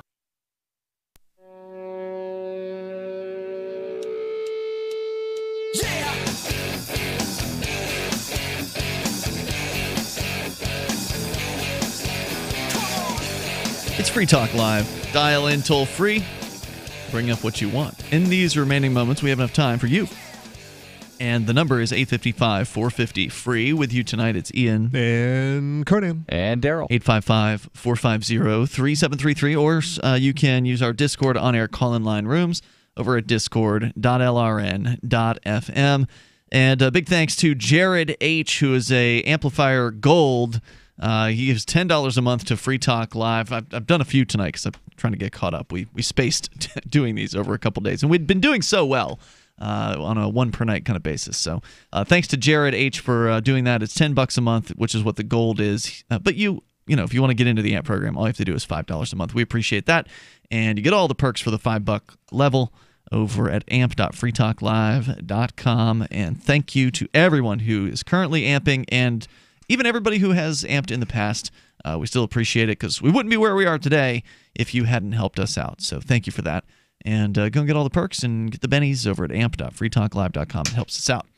All right, so we continue here. Darryl, you've been doing a little bit of research. You wanted to share something with us. Yeah, so I did find a newer article about these ghost bikes being stolen in Albuquerque, This is what or Sarah rather called about. attempted to be stolen in Albuquerque. These are memorials for presumably bicyclists who've been hit by cars. And that's what they actually call them? They call them ghost bikes? Yes. As in for a dead person. Yeah, right. I get that part. They but are it's painted kinda, white. They Gotcha. are They look ghostly. Someone on Twitch mentioned that. shoved down into the ground on some type of post. Oh, okay. And so it's like an art sculpture almost. Yes. Okay. There's a picture of one where there's flowers wrapped around it. Oh, that's nice. So yeah, kind of like a art piece, if you will. And somebody stole it. I don't like. There have been several that have been either stolen or attempted to be stolen in recent weeks. Both of you guys have called them art pieces, and I don't like that. They No? should be called a memorial. If they are in fact, It is a memorial. Can't a I said memorial it be- looks like an art piece. But can't a memorial be an art piece? I think a memorial can be artistically designed. What's the difference? Artistically constructed. It's not an art piece where you go and you Observe the artwork? and revel in If the, I did not the artistic know- quality. If I did not know, or if you do, you wouldn't want to admit it. I see. if I did not know that this was a memorial, I would think that it was an art piece. Well, maybe that's a problem. Maybe they should make it put the person's name on it at least, or the years There are of names life written on the bikes. Well, then how would you mistake it for an art piece if it actually had dates on it? Like, it looks like a tombstone. No, it does not look like a tombstone. It looks like a bicycle with somebody's name written on it, wrapped in flowers. Okay, that might be The a name's problem. fairly large. It's not like a small little nameplate. You can read that Right. name. The way that bike is set up might be a problem. Right, but there are also, sometimes plaques by trees that say this tree was donated by so-and-so. It doesn't mean that that's a memorial to somebody. But anyway, some of these have either been stolen or attempted to be stolen, mostly by homeless people. Sarah was correct on that. But somebody... Many of whom are inebriated and desperate and, might think they can pawn the bike somewhere or, like you said, just, ride it somewhere and then chuck it. So there was somebody from, I guess, the city. They're not identified this far down into the article, but they say that, sometimes people think that the bikes are rideable. They aren't. Quote, they have no brakes, they have no tires, they have no gears, and some of the wheels are welded. But yet they're still trying to steal them. Yes. Yeah. But how far are they getting? Not them? far. So if Sarah's saying they're disappearing, and they're hold really on. just across the street in the ditch, Right. So one of these was partly removed from the anchor stake. Another was taken out of the anchor stake and then recovered in a nearby field. Okay. Yeah. So these are just desperate losers who are trying to take a bike that they think they can use, and they're probably too drug-addled or drunk to realize that it's actually, it's had all of its important parts stripped from it. Right. And then they find that out later. I gotta say, since we're talking about bike thieves, I really do enjoy the bait bike pranks on YouTube. Some pranks are pranks that kind of take advantage of people in a way that it's distasteful. On YouTube, there's a number of pranks. Right. Like You mean that. like the Amazon delivery Dookie Bomb packages? I haven't seen that prank, but that sounds awful. Those are good. Yeah, that sounds awful. You don't blow the package up until they're in their car and they're already. Oh my God, they're blowing them up. It's a dookie bomb. Okay. That's what you do. Oh God. Hey, Hold on. So someone is stealing your package off your porch. Is that what's going on? Okay. Oh, yeah. I didn't realize that. So that's what the prank was. speaking so of- yeah, it's kind of like that. The bait bikes are kind of like that, where they put a bike out. I'm looking at one. It is. Speaking of dookie and blowing things up, Yeah. did you hear about the guy that was arrested for saying he was going to blow up a bathroom? No. He was arrested on a charge of like terrorism. Did he mean like with his What he number meant two? was, I'm going to go in there and it's going to be really foul. Gonna drop a bomb in the bathroom. I'm about to go blow that thing up. Oh my God. PC culture we live in, man. Where It did is so hard. this happen? Where did he get arrested? I don't remember, but it was a black guy. I'm not sure why that's relevant, but because remember there was the story a couple of years ago where some black guy down in Louisiana was being interrogated, told the cop, "I want my lawyer, dog." And the judge said he did not request a lawyer. He requested a canine dog, that had gone to which he law denied. school. Ridiculous. It was ridiculous. So I remember therefore, that keep story. interrogating. Well, but look, I've used the term drop a bomb in the bathroom right around this house. But, so the bait bike pranks, Conan, the way these things work. I'm looking at them. For listeners who are not familiar, is the channel that I've seen the most of them on is called Twins TV. It was New Orleans. TWINZ TV on YouTube. And basically they'll put a bike out and they'll tie some sort of a line to it. I don't know what they're using for it, but they tie a line to a bike. They tie the line to like a tree or something like that. And then they will disable the bike sometimes in certain ways, or the early ones it's just a bike with a line on it. Anyway, they hide cameras around this bike. It's usually in a park on top of a hill. And so did you just watch somebody take a spill? A spill is his face hit the asphalt. Yeah. He was face first. So some scumbag comes along, grabs the bike, hops on the bike. For whatever reason, they're in the zone. They don't notice the cable that's tied to the bike. Now, whether you... I don't know how you don't see that big old rope on the back end of it. So the argument is that these are fake. But either way, they're still pretty entertaining. So the idea is that this person is stealing this bicycle, right? They're stealing a bike that somebody left there in this park. It's obviously not theirs.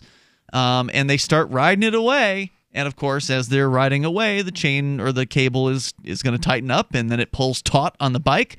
And, of course, the bike stops, and they keep going. So usually the thief goes head over heels over the front of the handlebars on the bicycle, and in some cases plants their face on the pavement or lands very awkwardly, and it's very entertaining. So here's the question: How do I do this? How do I reenact this same stunt with the city clerk and the bureaucrats that are collecting my property tax twice a year? How do I make them eat asphalt twice a year every time they take? I don't think they're going to fall for the bait bike.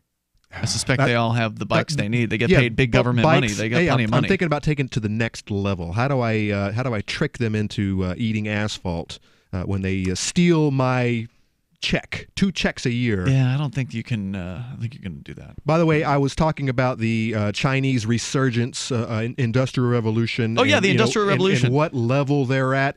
According to this nice entry over at Wikipedia, we, the U.S., are on our 4th wave, the 4th Industrial Revolution, which includes like nanotechnology and computing and biotechnology and 3D printing and autonomous vehicles. Okay, so which number are the Chinese on?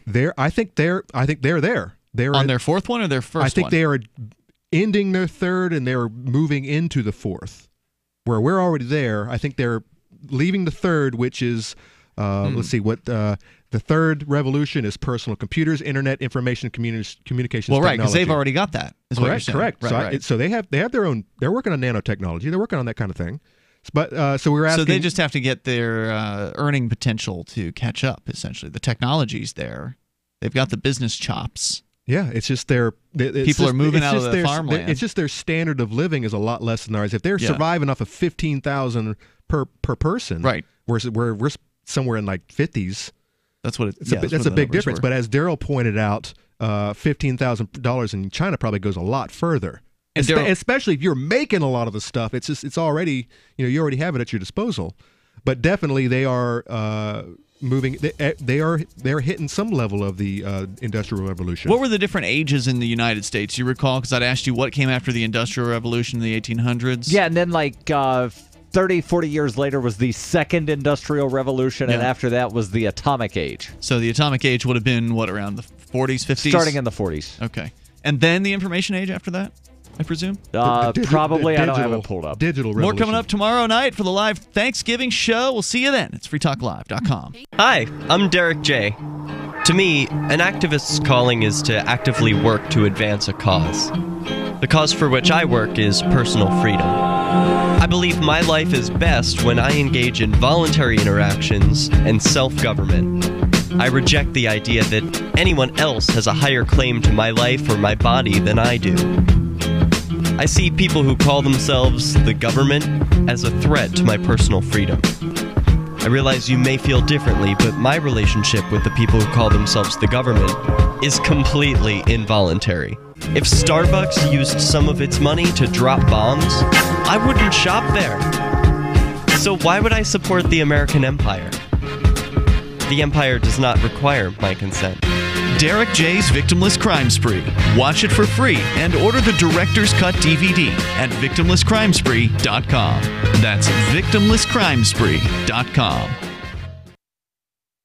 We've all heard about blockchain assets like Dogecoin, Ether, and Ripple. Bitcoin isn't the only player in the blockchain game any longer. And for those of us wondering how to get our hands on these digital assets, finally, there's a solution. Shapeshift.io allows you to buy and sell between your digital assets and Bitcoin instantly between your own digital wallets. I've used it with ease. Shapeshift.io. There's no account or email address needed. You send them the crypto you want to sell. They send back the crypto you want to buy. It's that easy. Shapeshift.io. LRN.FM now has a Discord. Discord is a free text and voice chat platform, and we now have our own server with a bunch of channels at discord.lrn.fm. You can join other listeners as they chat about various things during our live shows, or anytime, day or night. Discord software is available cross-platform, so you can have it on whatever device you want and take your chats anywhere. Join our Discord at discord.lrn.fm. That's discord.lrn.fm. The latest episode of Declare Your Independence is next, after the news, here on the Liberty Radio Network, LRN.FM. From Keene in the Shire, the Liberty Media capital of the world, this is Darryl W. Perry, host of FPP Radio News for Wednesday, November 21st, 2018. Silver is trading at $14.43 per ounce. Gold is valued at $1,223 per ounce. Zen is trading at $9, and the average price of Bitcoin is $4,606.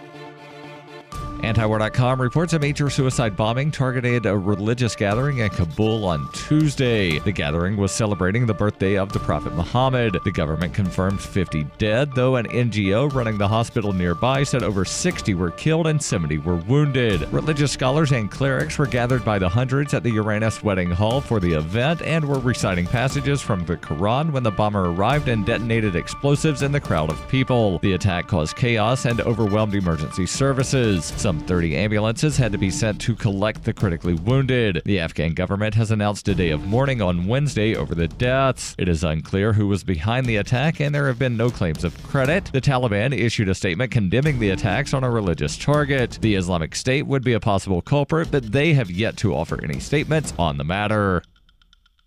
Zencash has changed their name to Horizon to better represent their transition from a cryptocurrency to a pioneering platform that protects consumer data. They're working towards the day when anyone will be able to build privacy-based applications on the Horizon platform and generate income from them. This will allow Horizon to bring thousands of real-life services to the community. Services that provide freedom, utility,